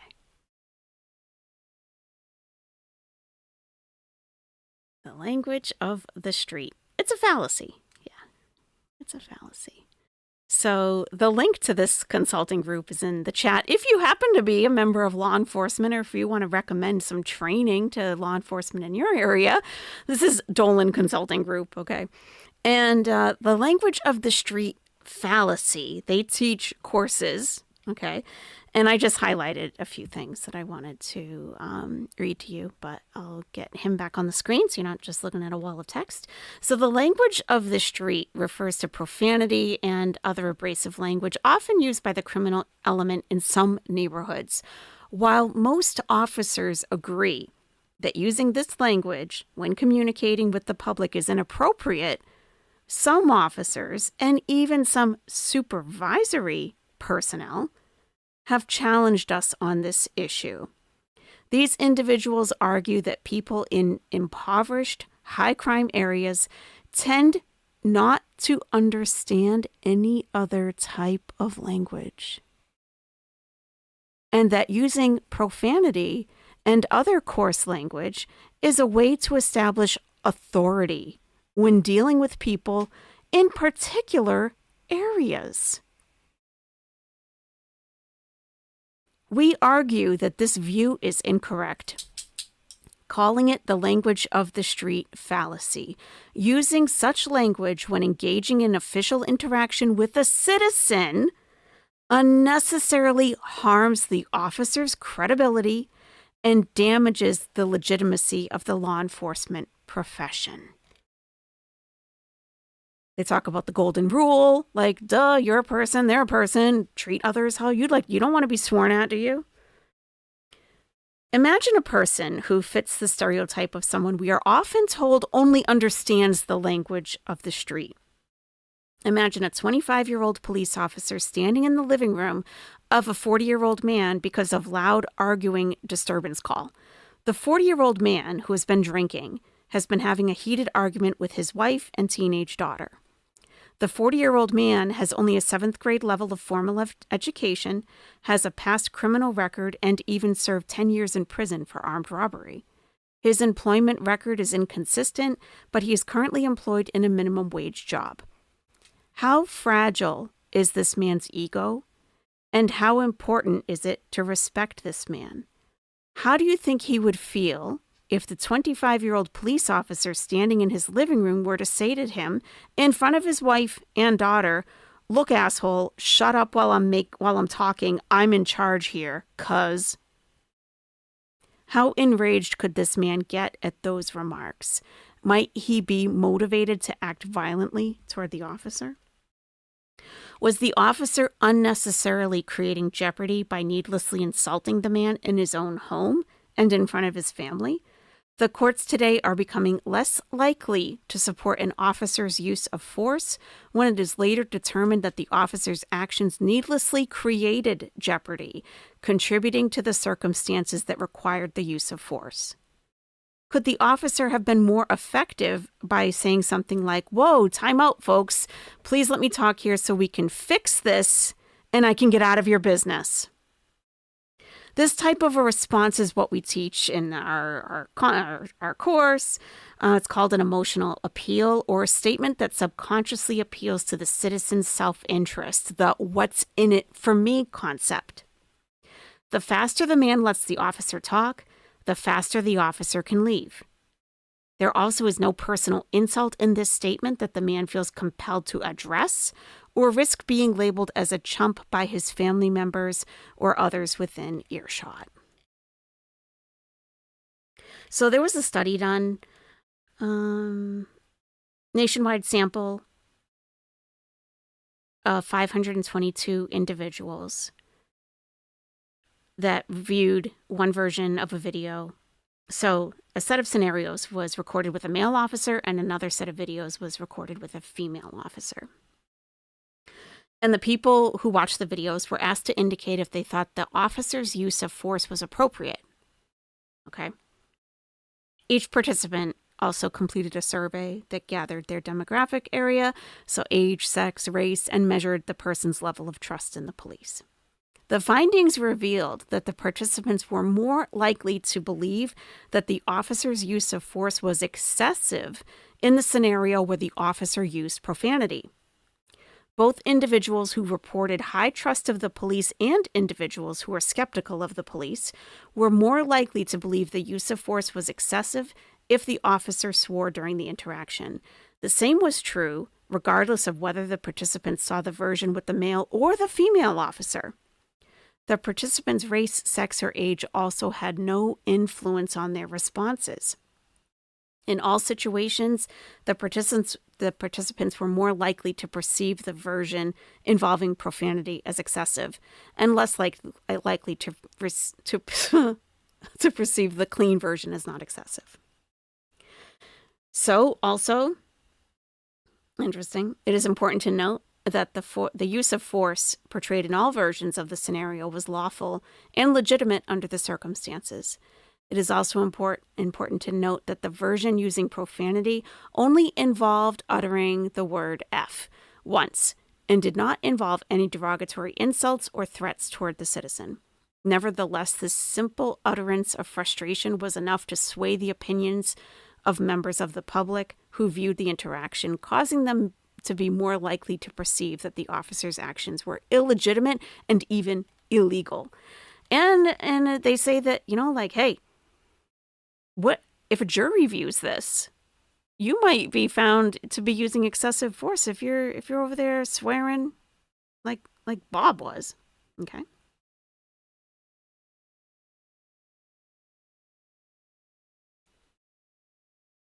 Tactical swearing. So Bob says it, I was using tactical swearing.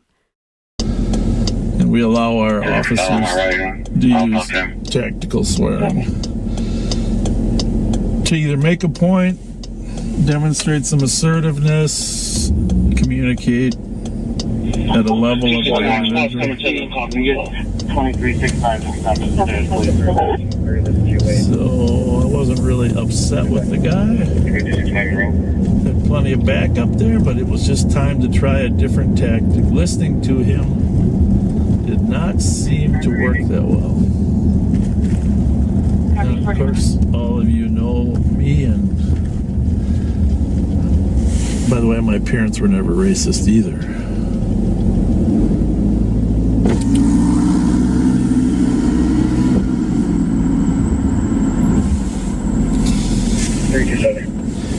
I almost pulled out my old Somali proverb. Get to know me before you judge me. It's a good proverb. He's quoting a Somali proverb, and he didn't even quote it correctly. The proverb translated is, get to know me before you reject me. He's quoting the Somalians. I'm not racist. I know Somalis. Get to know me and get to know a person before you judge him. He said he'd been looking for me for years.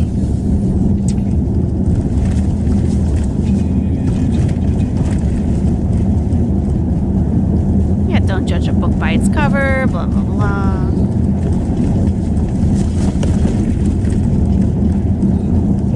Send you the pat in a few minutes for some shout outs. So they do a run by Bourne's Bar, make sure all is calm. So now he's going by Bourne's Bar, okay? Which you might say, right? Like, oh, okay, so the Foundry wasn't specifically targeted. Like he does drive by Bourne's Bar frequently, okay? But listen. 2160. 2160, go ahead. We're control. We got one vehicle for the team, but we have a paramedic. Close three with EMTs. We're going to need sedation for their patient. Well, we got to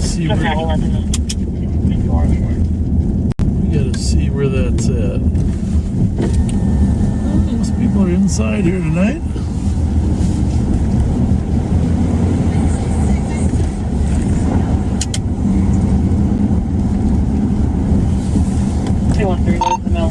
Pat, I'm going to send it over to you now. Sounds like faulty. Sounds good. I might have missed it, but at some point, I think it was someone, either him or someone else on the radio, says that's where they all probably went after leaving the Foundry. They all headed over to Bourne's Bar. So now he's going over there. All right, so now we're with Deputy Pat Scott. I don't think Bourne's Bar is primarily patrons.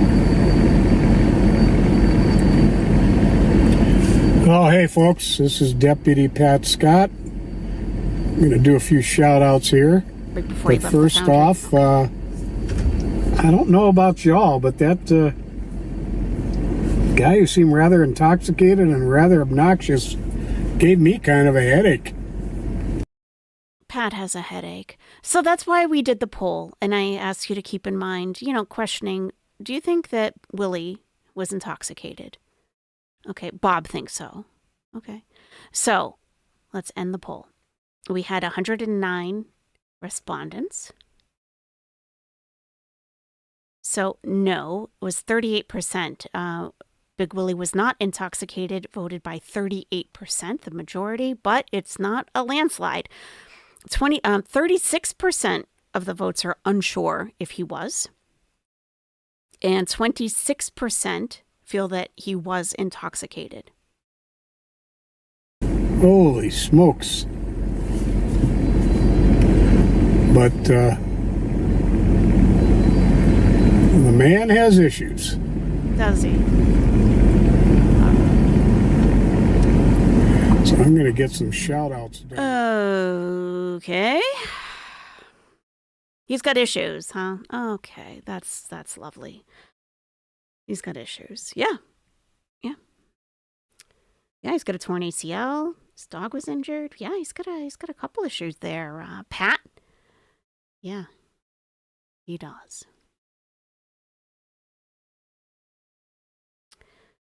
I would like to now show you. I got a bunch of stuff. So, this is so teeny tiny. Wait, let me zoom in.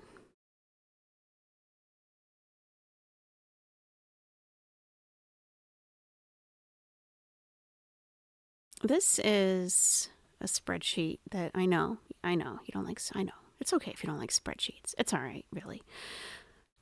So I downloaded several years of pedestrian and bike crashes in St. Paul. Okay.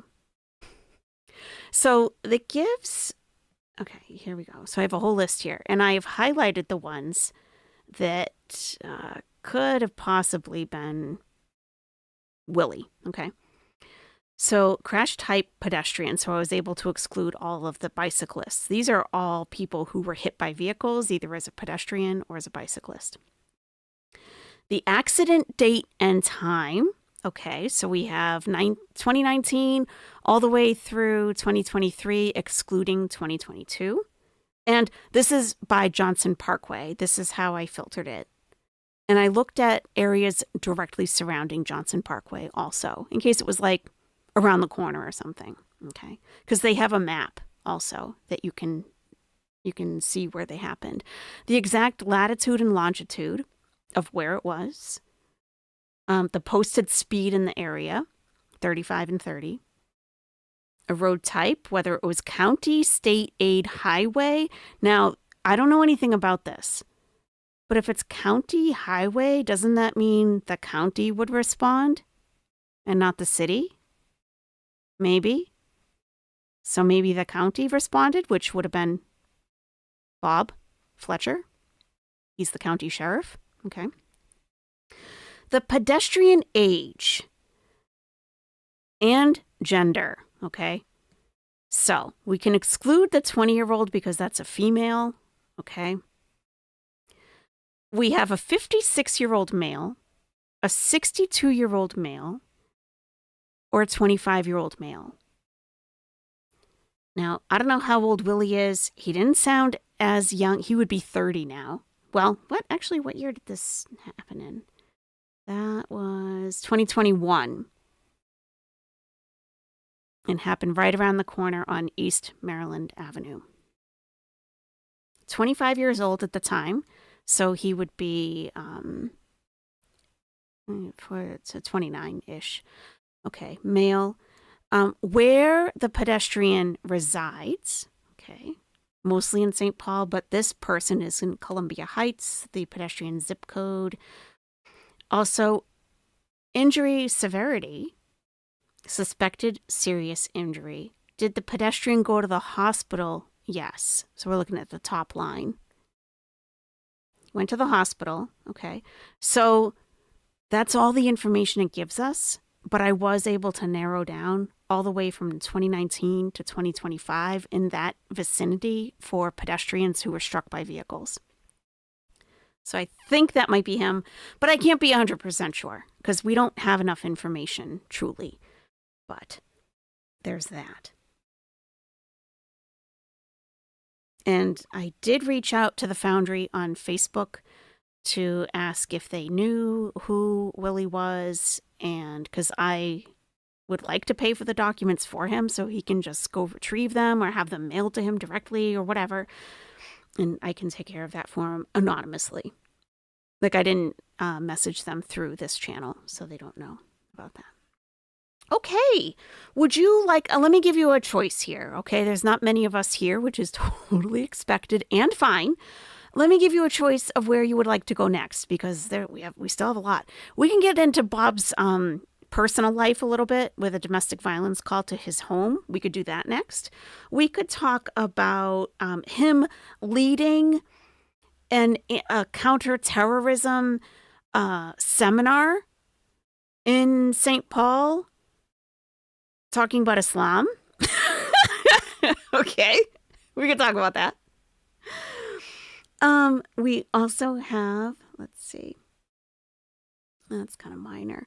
We have another video too that we did watch on Saturday, but if you weren't here Saturday, it's pretty quick. It's only a minute long, but it's him getting berated. He's driving around live on patrol and people are yelling at him, calling him a racist like 3 years ago. Okay. 3 years ago. Yeah. And this is the guy that keeps saying, oh, I've never been called a racist before. You're the only one. Yeah. Yeah.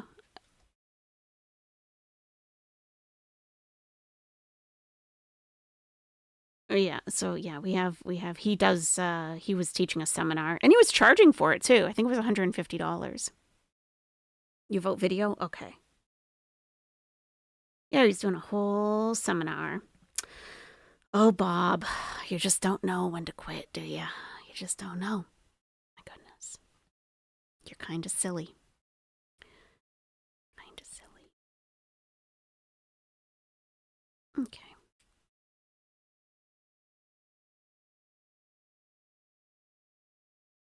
Yep, get the volume up. So he's streaming. This is live on patrol.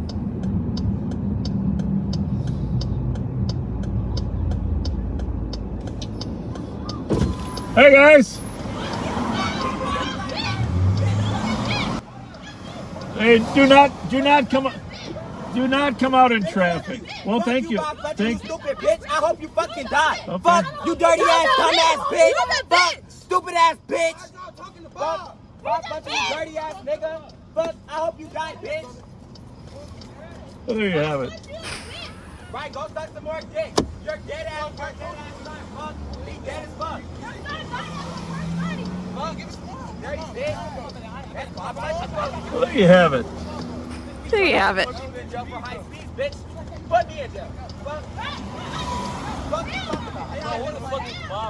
Does anyone like Bob? Nikki Sparks does. So there are another couple young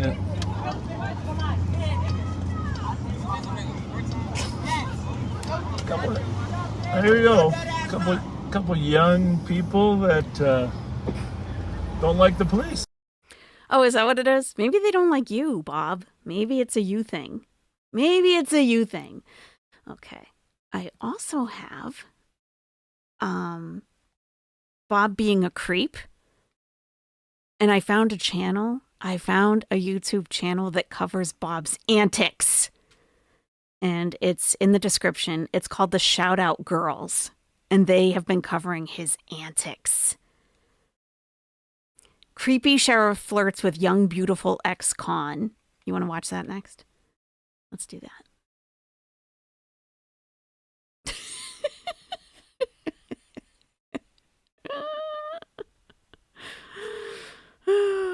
Goodness. Oh, Bob, you're so silly. Oh, you okay? Let me get a owl on there. There we go. Welcome back, Mike. Thanks for taking everybody on a ride. I haven't seen this yet. Down here at Club Holiday.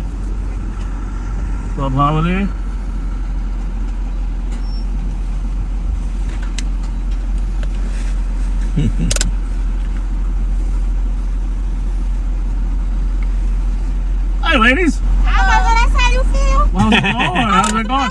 That red light is for you.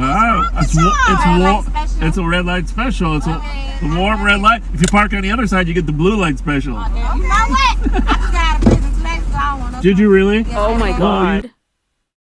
The red light special? Dude, how do you still have a job?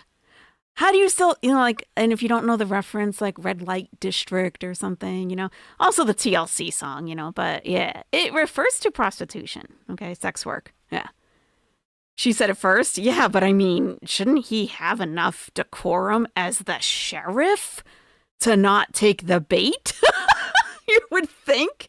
He got right on that. He's like, oh, yeah, Red Light Special, yeah. She just got out of prison. You're thinking Kmart? The blue light. Did you really? Yes, I did. Well, I can't even imagine you being in prison. Seriously, what was the charge? Second degree assault with a deadly. You notice I didn't ask you what you did. I just said, what was the charge? But you was gonna find out.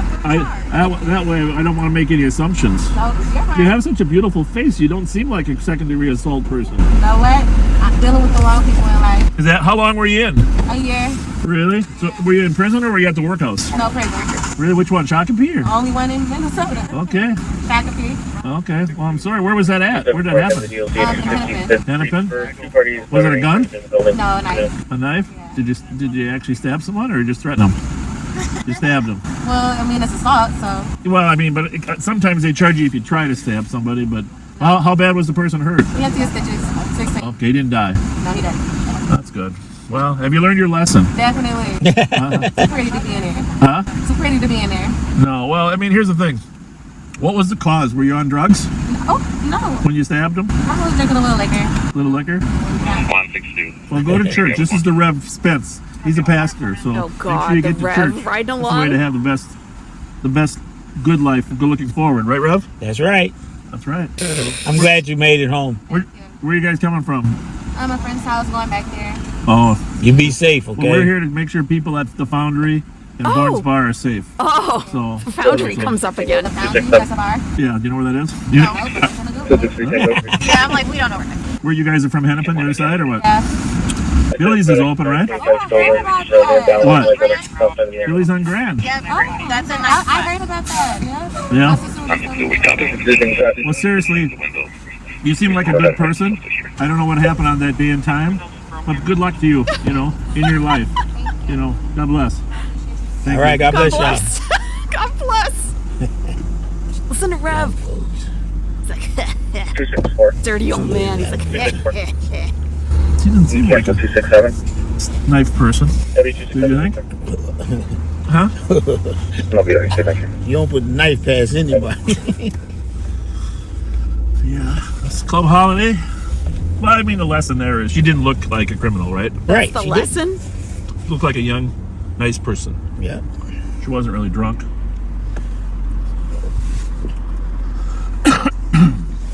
So. Wow.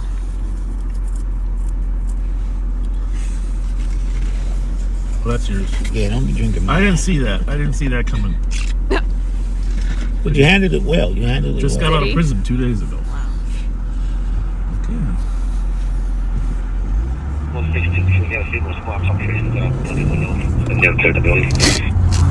I was going to tell her, yeah, my partner just got out of prison too. What? He was serving in there.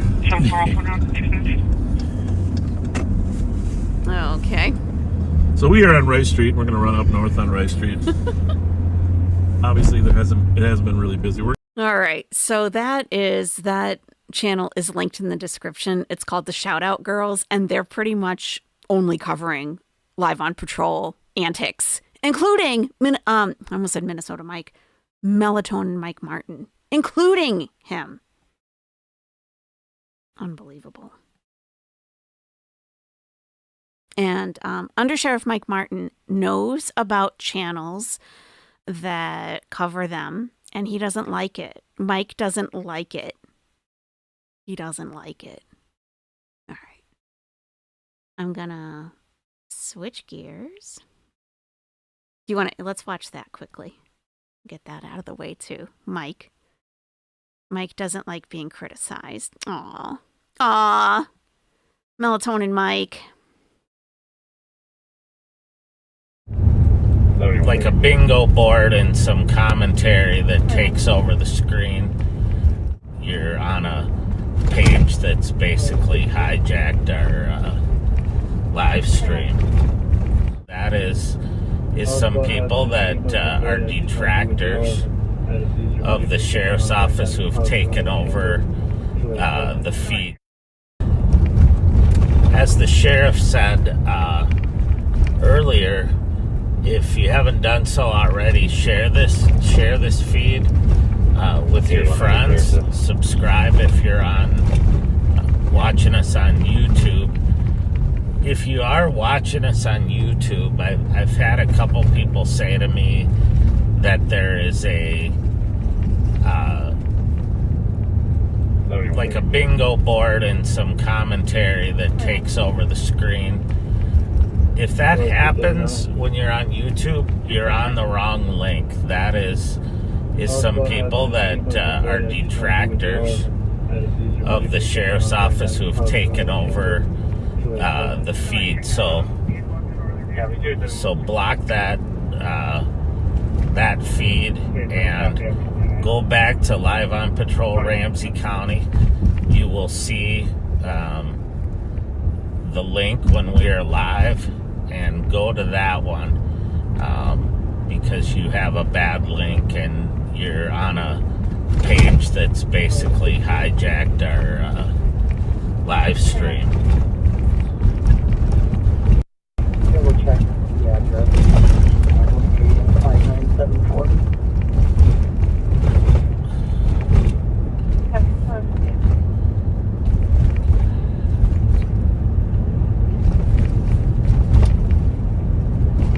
Hijacking the stream.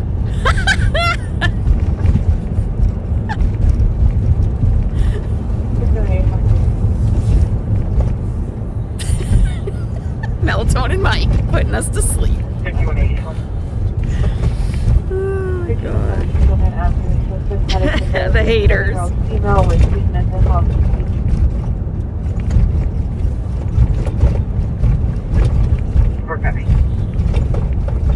That's my one.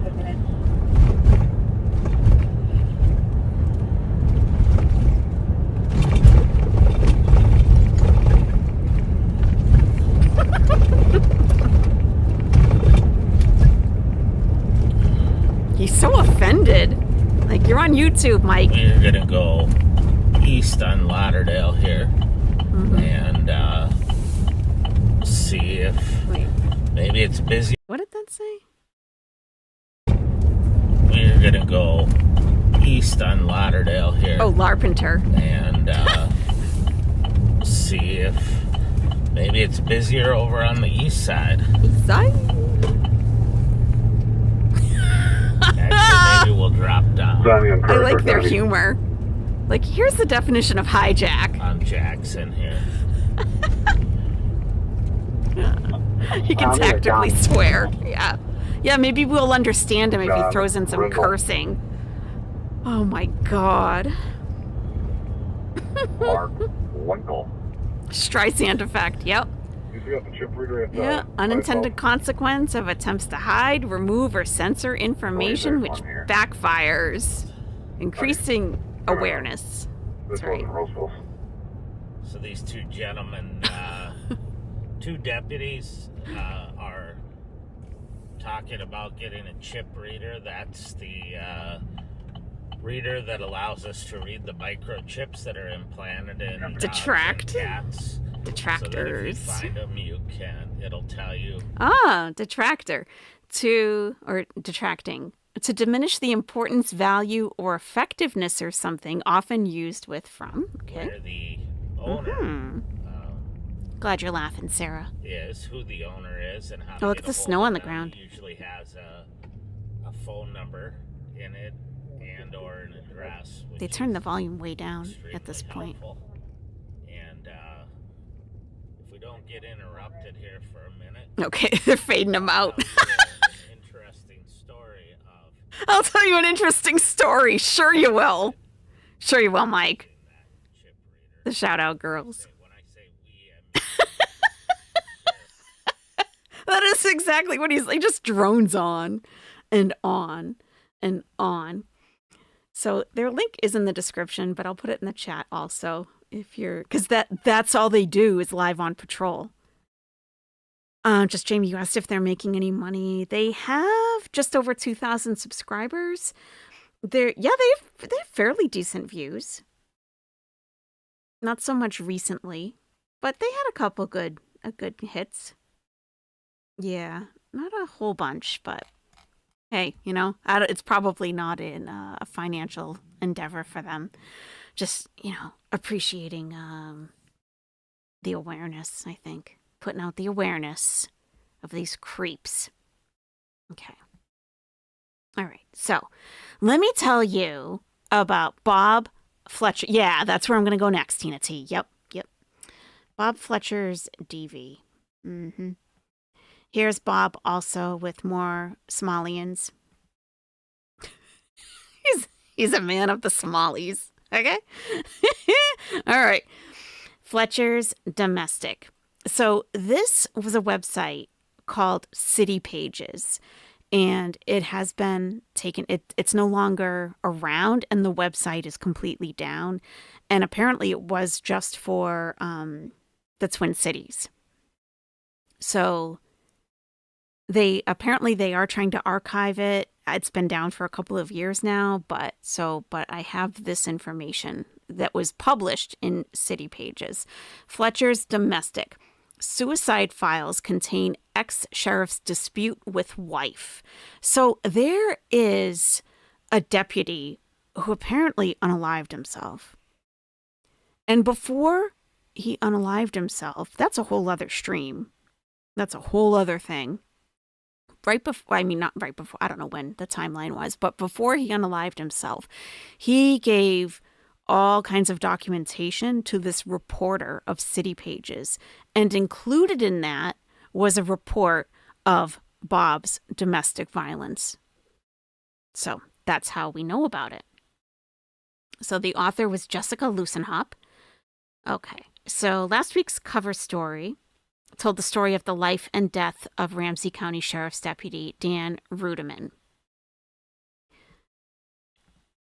That was the guy who unalived himself.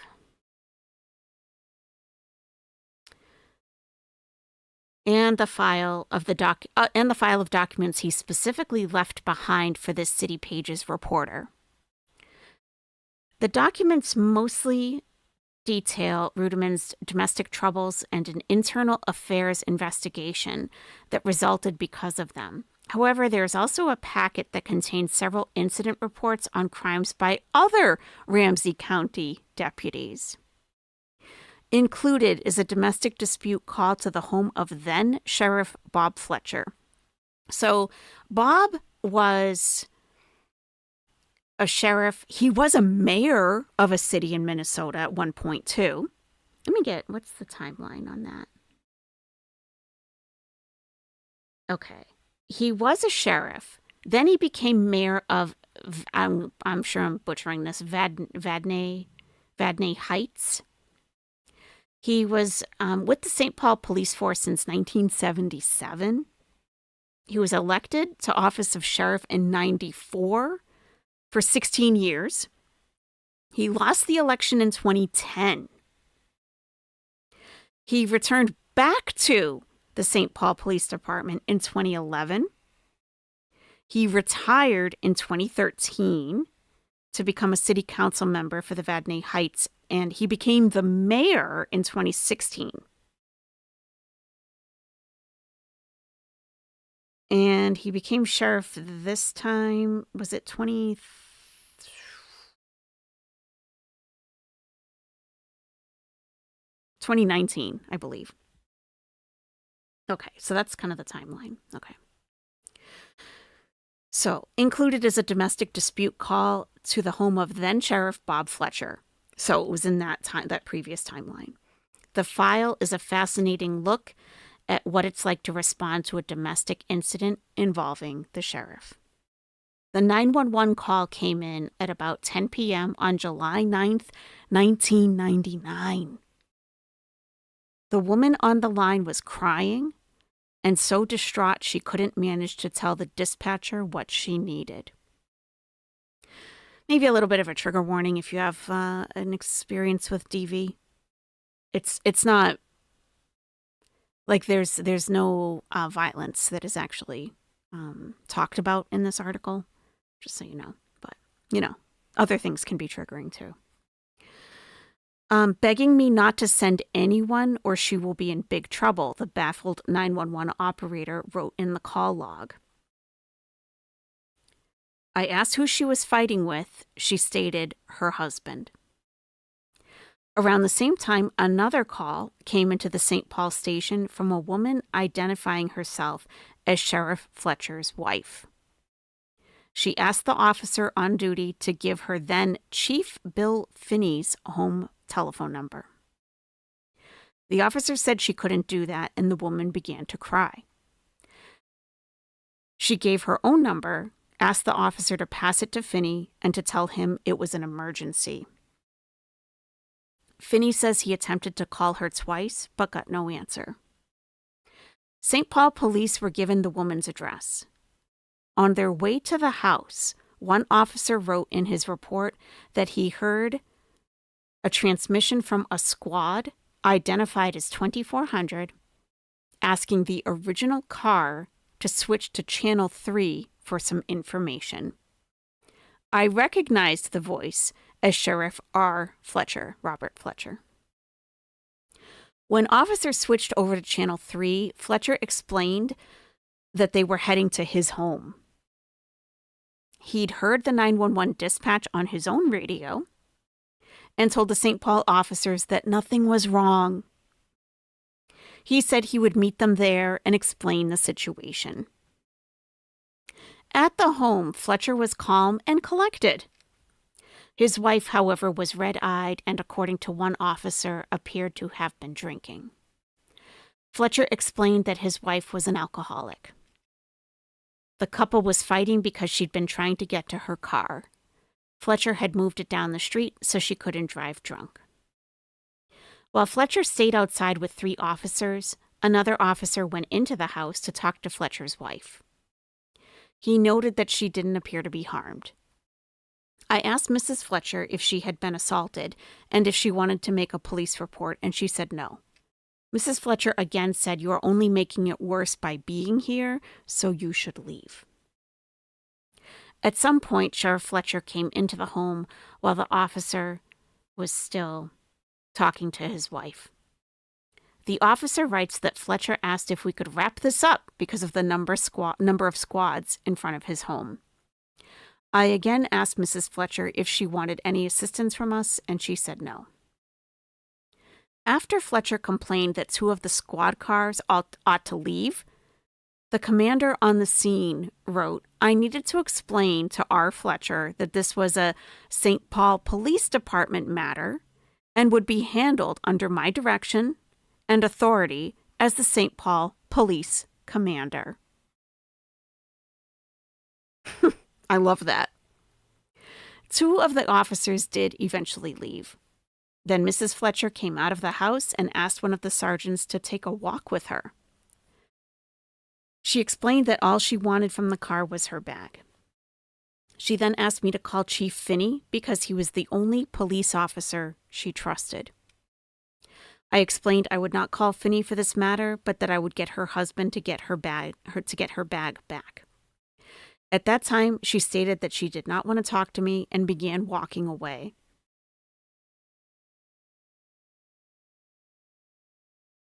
She yelled at me.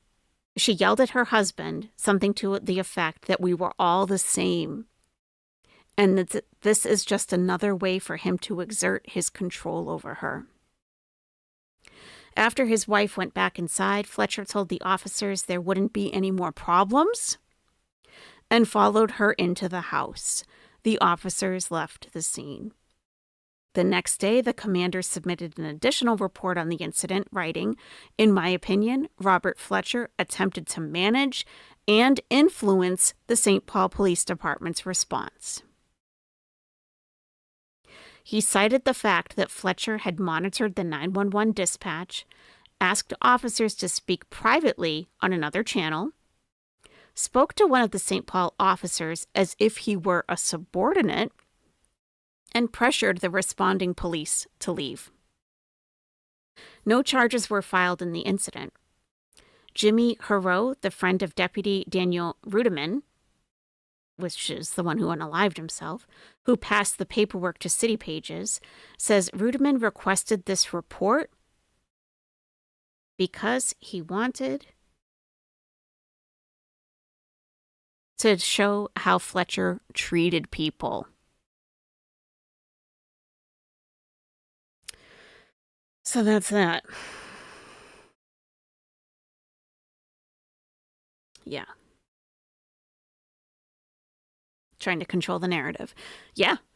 Yeah, definitely. Definitely. So he got divorced from his first wife at some point. Okay. Oh, shoot.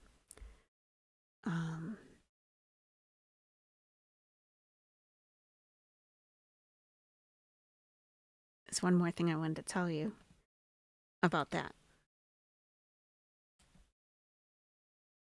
Okay. So he got remarried, okay? Guess who his second wife is? Okay. Not long after they divorced, he married the daughter of his best friend. He married the daughter of his best friend. Ew is right. Yeah. He's messy. He is a creep. Yes. Yeah. He is a creep. He's a creeper for sure. Oh my God. Yeah, so her name is Christine with a K. Christine Reader. Yep. Yep. So, yeah, this is just like, I'm just throwing this in. I found this. In 2008, the ACLU sued Minnesota. ACLU of Minnesota sued Ramsey County Sheriff Fletcher in 2008 because they illegally seized multiple copies of hundreds of different First Amendment protected publications and executed search warrants in the days leading up to the 2008 Republican National Convention. And it doesn't actually say what the First Amendment protected literature was, but I mean, sounds like political stuff. Maybe, I don't know how he identifies as his political group, but maybe against him or something. I don't know. Okay, then we have he decides that he is going to be an expert on Islam. Of course. Why wouldn't he? Of course. Because, he seems, he seems like he knows what he's talking about. He's a man of the people, all the people. Mm-hmm. Right. Okay. And I think we're getting to the end of, I think this is the last issue that we'll discuss today. Yeah. Yeah, it is. Okay. Yeah. All right. Get the... Yeah, so he was running a seminar that people had to pay for. They had to pay for it. That's 2013. Okay, 2011. Here we go. Okay. Group subject to St. Paul Somali seminar, calling it anti-Muslim. He knows Somalia. Well, he quoted a Somali proverb. Get to know me before you judge me. Yeah, that's a proverb in pretty much every culture, I think. Okay, Bob, but he's going to throw in that it's Somali. Yeah. Because he was just accused of being racist.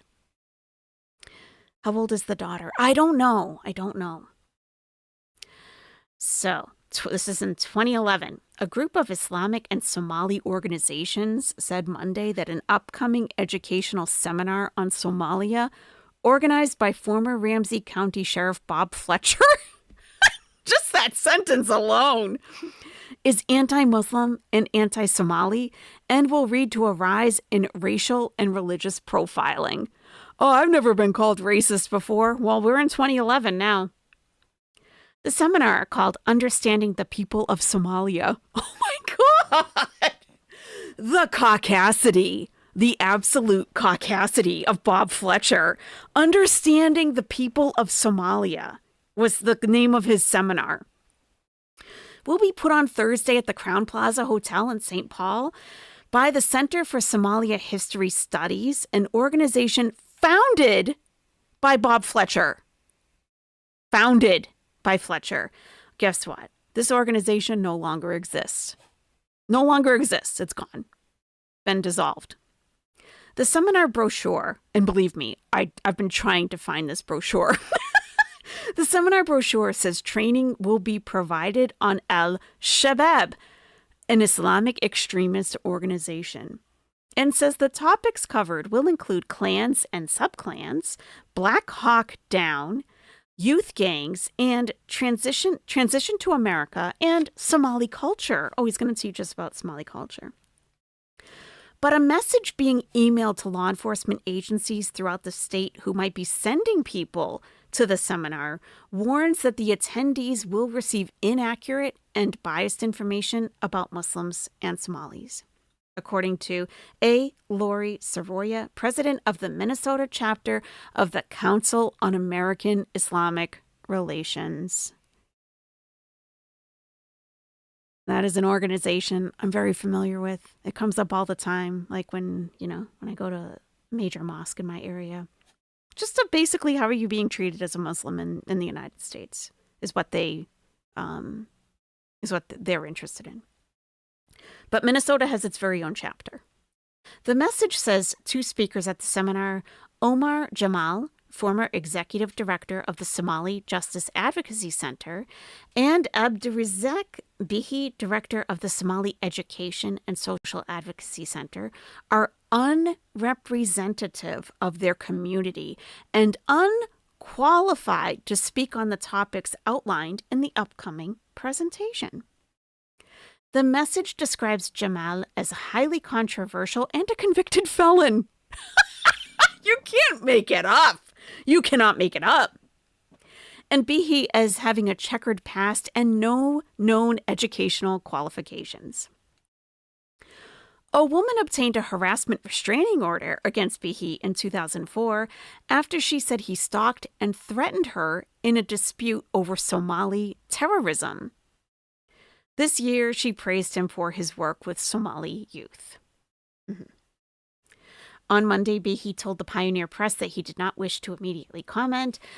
The CARE Minnesota message also objected to the description of Al-Shabaab as an Islamic extremist terrorism organization because it fails to distinguish between Islam and terrorism. The message is endorsed by about 30 organizations, according to Savoya, including mosques, Islamic centers, the Muslim American Society of Minnesota, and the Somali Action Alliance. They're all against this seminar being put on by Bob Fletcher. This is a man who doesn't know how to listen. This is in 2011. Mosques, Islamic centers, Muslim American Society of Minnesota, and Somali Action Alliance are saying, they sent out an email to law enforcement all over Minnesota, like, look, if you go to this seminar, you're going to receive a bunch of misinformation. It doesn't represent us. Like, Bob is Bob. Take the hint, Bob. I mean, Savoya said she feared the seminar would result in just a lot of bias and misinformation. Sir, Fletcher, now a St. Paul Police Watch commander, noted that aside from himself, the three other speakers at the seminar are Somali. I am... Hey, sir. Hey, sir. Hey.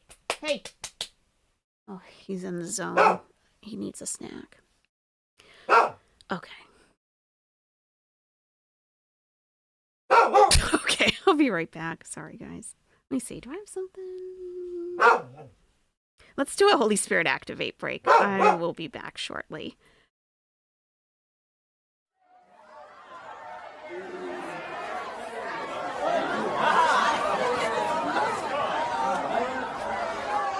Holy Spirit Activate. Oh no. Holy Spirit Activate. Holy Spirit Activate. Okay. Activate. Hey, they say I ain't saved cause I cuss a little bit. But you're the only judge that I need, and that's it. They always in my business cause they say I backslid. They read the Holy Bible but they ain't applying it. So Holy Spirit activate. If you do it right now, that would be great. I ain't trying to smack this chick in the face. Don't you see me down here trying to change my way? So Holy Spirit activate. You better do it, Lord. Holy Spirit activate. You better get him, Lord. Holy Spirit Before I get him, Lord. activate. Hey, better do it, Lord. Holy Spirit activate. You better get him, Lord. Holy Spirit activate. Before I get him, Lord. Activate. Hey. Activate. Let's go. Holy Spirit activate. Oh no. Holy Spirit activate. Okay. Holy Spirit activate. Okay. Activate. Hey, Activate. Let's go. they say I ain't saved cause I cuss a little bit. But you're the only judge that I need, and that's it. They always in my business cause they say I backslid. They read the Holy Bible but they ain't applying it. So Holy Spirit activate. If you do it right now, that would be great. I ain't trying to smack this chick in the face. Don't you see me down here trying to change my way? So Holy Spirit activate. You better do it, Lord. Holy Spirit activate. You better get him, Lord. Holy Spirit Before I get him, Lord. activate. Hey, better do it, Lord. Holy Spirit activate. You better get him, Lord. Holy Spirit activate. Before I get him, Lord. Activate. Hey. Activate. Let's go. Holy Spirit activate. Oh no. Holy Spirit activate. Okay. Holy Spirit activate. Okay. Activate. Hey, Activate. Let's go. they say I ain't saved cause I cuss a little bit. But you're the only judge that I need, and that's it. They always in my business cause they say I backslid. They read the Holy Bible but they ain't applying it. So Holy Spirit activate. If you do it right now, that would be great. I ain't trying to smack this chick in the face. Don't you see me down here trying to change my way? So Holy Spirit activate. You better do it, Lord. Holy Spirit activate. You better get him, Lord. Holy Spirit Before I get him, Lord. activate. Hey. They say I ain't saved cause I cuss a little bit. But you're the only judge that I need, and that's it. They always in my business cause they say I backslid. They read the Holy Bible but they ain't applying it. The Holy Spirit activate. If you do it right now, that would be great.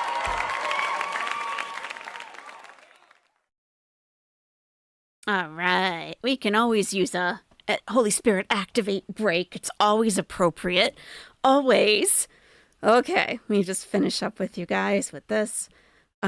So Fletcher says that he's befuddled that 3 Somali persons could be perceived as anti-Somali. Well, he said that Jamal has been a controversial figure, but that he holds an official position as a Somali representative to the United Nations. Is that true? He also said that Jamal is not a convicted felon. That is a slanderous statement, Fletcher said. Jamal declined to comment, saying he'd rather leave that to Fletcher. Oh, get this. But, you know, this is a news agency, so they actually looked into it. Okay.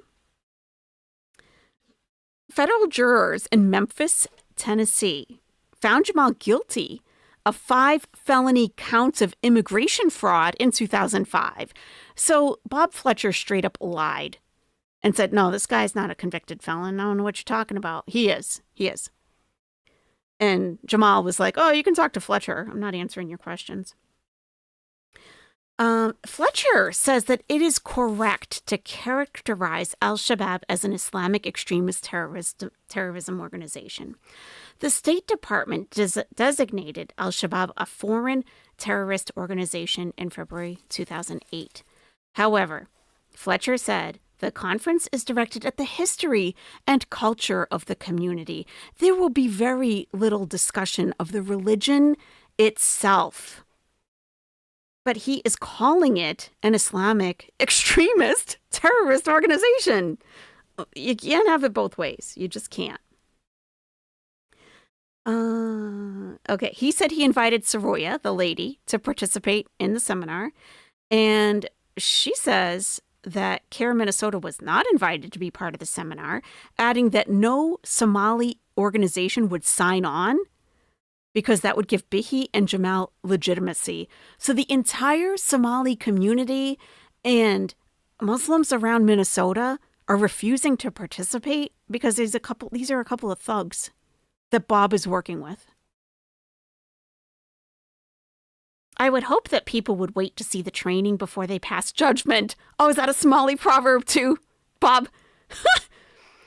It's an informational seminar. There's nothing ideological about it, said Dahir Jibril, the current executive director of the Somali Justice Advocacy Center, who will be speaking at the meeting.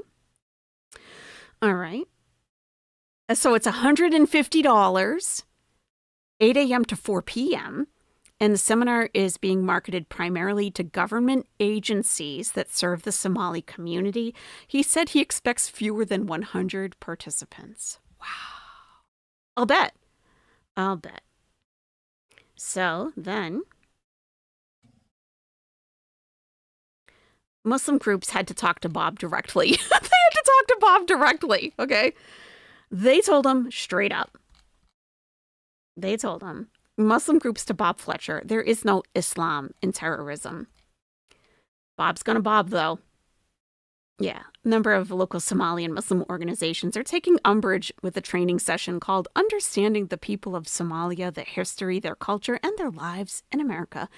Despite the program's innocuous title, the groups say the Thursday seminar, whose targeted audience includes peace officers, not police officers, peace officers, appears to have an anti-Muslim and anti-Somali bias. The organizations, including the local chapter of the Council on American Islamic Relations, CAIR, C-A-I-R, have emailed law enforcement agencies warning them about their concerns. Bob's just bobbing.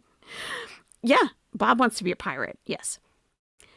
The event is not the brainchild of Somalis, but that of Bob Fletcher, Ramsey County's controversial former sheriff. Oh my God. He recently founded the Center for Somalia History Studies. He tells the Pioneer Press he wants people to wait for the event to take place before they pass judgment. Right.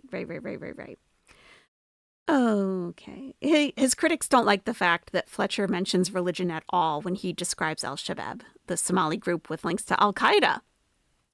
The letter writers protest the Muslim community rejects this biased labeling of a religion practiced by over 1.4 billion people worldwide.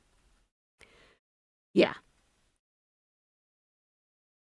But that's not the only reason Fletcher's new initiative is drawing criticism. He's brought on two well-known but divisive Somali American activists. Yeah, and we just talked about them. Okay. Oh, Bob. Bob. Silly Bob.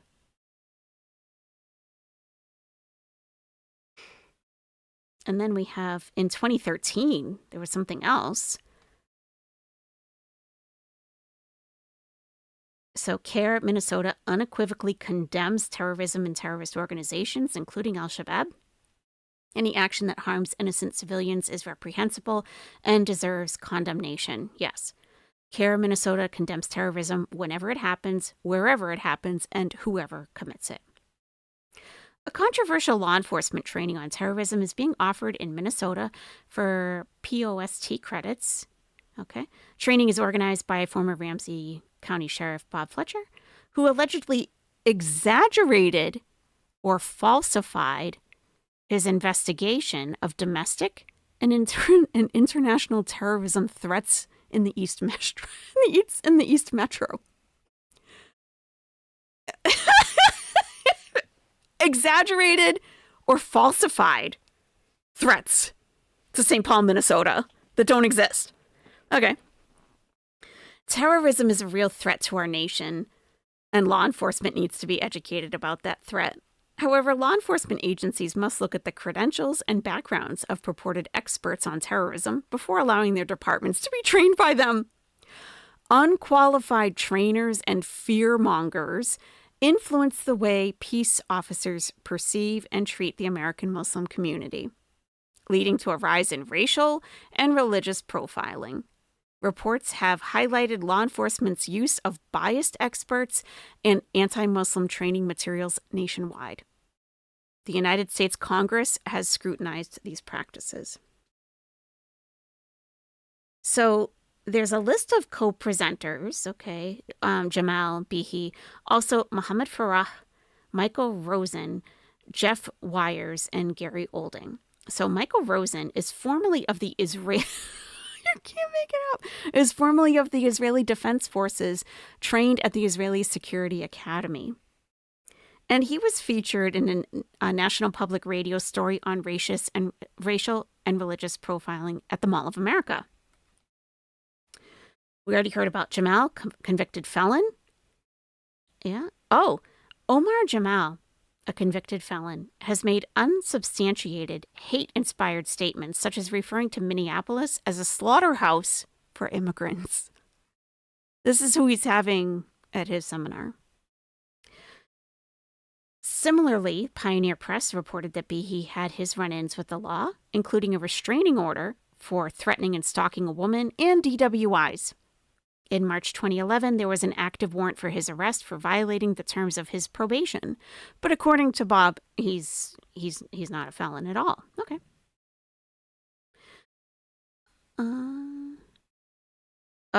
In 2011, a Star Tribune article stated that Ramsey County's new sheriff, Bob Fletcher. Oh no, sorry. There was a sheriff in between Bob Fletcher's 2 terms as sheriff. So the new sheriff, another guy, because this is in 2013, suggested that his predecessor, that was Bob Fletcher, exaggerated or falsified his investigation of domestic and international terrorism threats in the East Metro.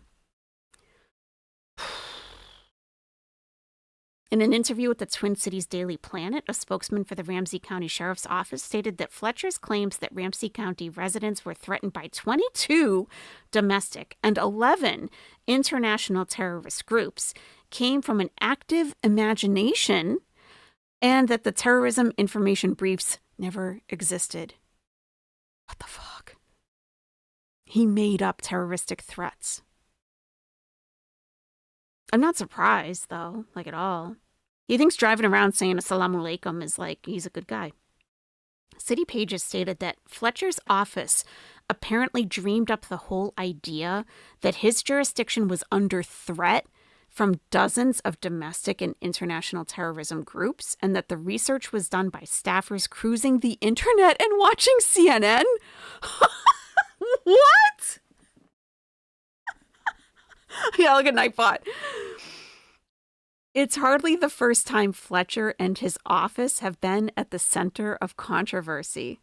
Some of his department's handiwork was employed in the run-up to the 2008 Republican National Convention when he directed preemptive raids against Twin Cities activists who later become known as the RNC-8. 2 years after they were arrested in the guns-drawn raid, the cases against them fizzled. I think that's when he took the First Amendment protected materials. And then the ACLU, American Civil Liberties Union, sued Bob Fletcher. Oh my God. I mean, it goes on and on and on. There's other articles about him creating a very, in quotes, a very big lie about 33 terrorist groups in Ramsey County. He's just trying to get more money for the budget because he overspent on the budget a while back. Fletcher has organized controversial trainings for law enforcement in the past. Yeah. So the flyer that I'm trying to find, the training flyer, it includes pictures of Somali men with AK-47s on it with the headline, "Understanding the People of Somalia." What?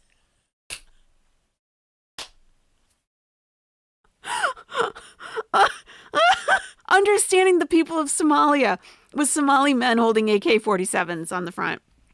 That's awesome. Awesome, Bob. Wow.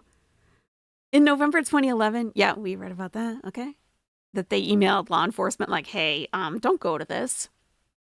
Wow. The training engaged in fear-mongering of Somalis and Muslims. For example, the training claimed that there is an alarming trend of radical imams recruiting and radicalizing American-raised Somalis to be suicide bombers for the Al-Qaeda-affiliated Somali terrorist group Al-Shabaab. However, this is what the FBI said regarding allegations that mosques and imams in Minnesota recruited and radicalized youths for terrorism. This is what the FBI says now, okay? But it's not just religious leaders who say the mosque is being unfairly maligned. The FBI said it has no reason to believe the mosque was indoctrinating people. You racist piece of shit. You bigoted piece of shit, Bob. At this point, we have uncovered no evidence to show there was any effort of any mosque or mosque leadership or mosque imam to take part in any recruitment or radicalization of these young men, said Special Agent E.K. Wilson of the Minneapolis Division of the FBI. While investigators believe that some of the secret meetings happened in a mosque, it doesn't appear to be a case of radical imam brainwashing his students. In most cases, Wilson said it was likely friends influencing friends. It looks like the recruitment process of these men was very on a peer-to-peer type scale. Some of the individuals were more culpable than others, but it was a very lateral chain of command when it came to who was responsible. That's from the FBI. The FBI is like, not so much there, Bob. Not really.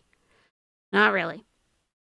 In May 2012, Fletcher's training was canceled in Mankato after Somali leaders met with city leaders to discuss the controversial content of the seminar.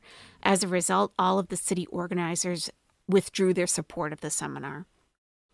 In 2013, March 2013, Catholic Charities, who had agreed to host the training in Waite Park, apologized for the training's anti-Somali, anti-Muslim flyer.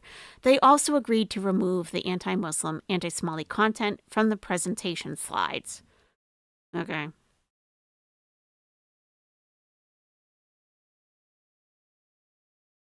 Wow. Wow, Bob.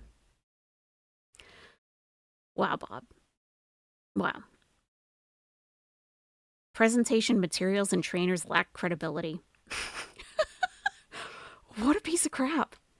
And he's driving away from Big Willie, talking to him, calling him racist, quoting Somali proverbs. You piece of shit. You total piece of shit, Bob. Oh my God. Wow. Oh my God. That's a lot. Wow. No one thinks Bob's racist. No, he's never heard that before. No. That's a new thing for Bob. Yep. Bob is in charge of a lot of people also, and a lot of money. He's always asking for more money, of course, from the county. Yeah, he's in charge of a lot of people. I pulled the budget request, his proposed budget for 2026 and 2027. Let me just pull this up real quick. This is the last thing we're going to look at. I mean, it seems like there's a whole lot of other things, but I have to do a little more research first.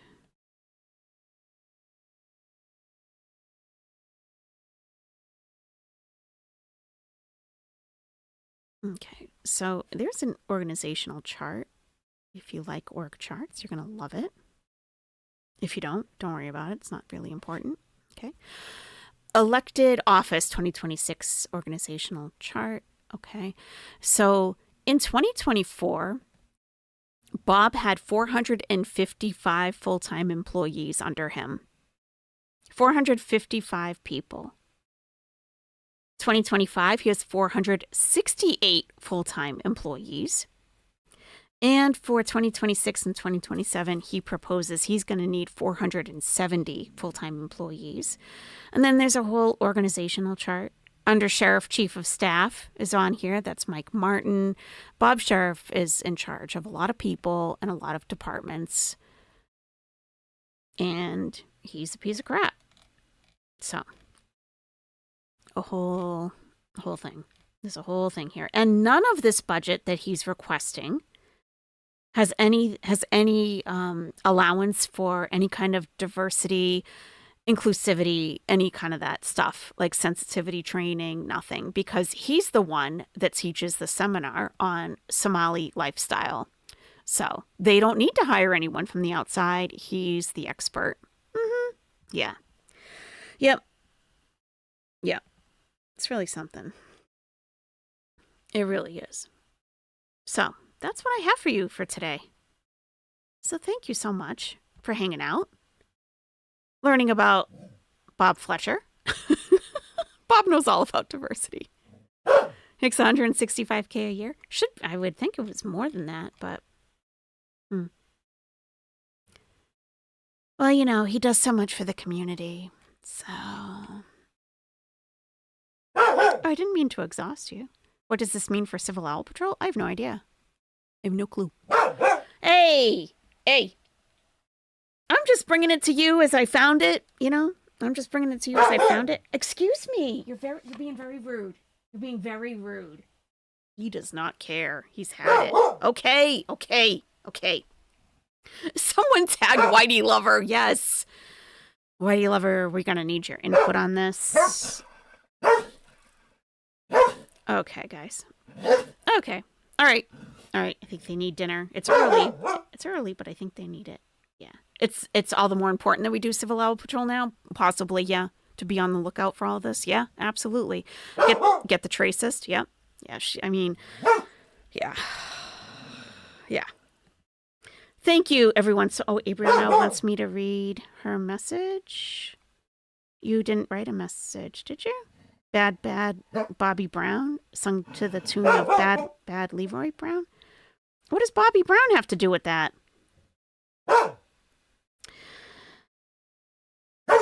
My pleasure. Thank you, guys. Thank you. And, oh my goodness. Oh my God. All right. Everyone have a great rest of your day. I hope to talk to you soon. Okay, bye-bye.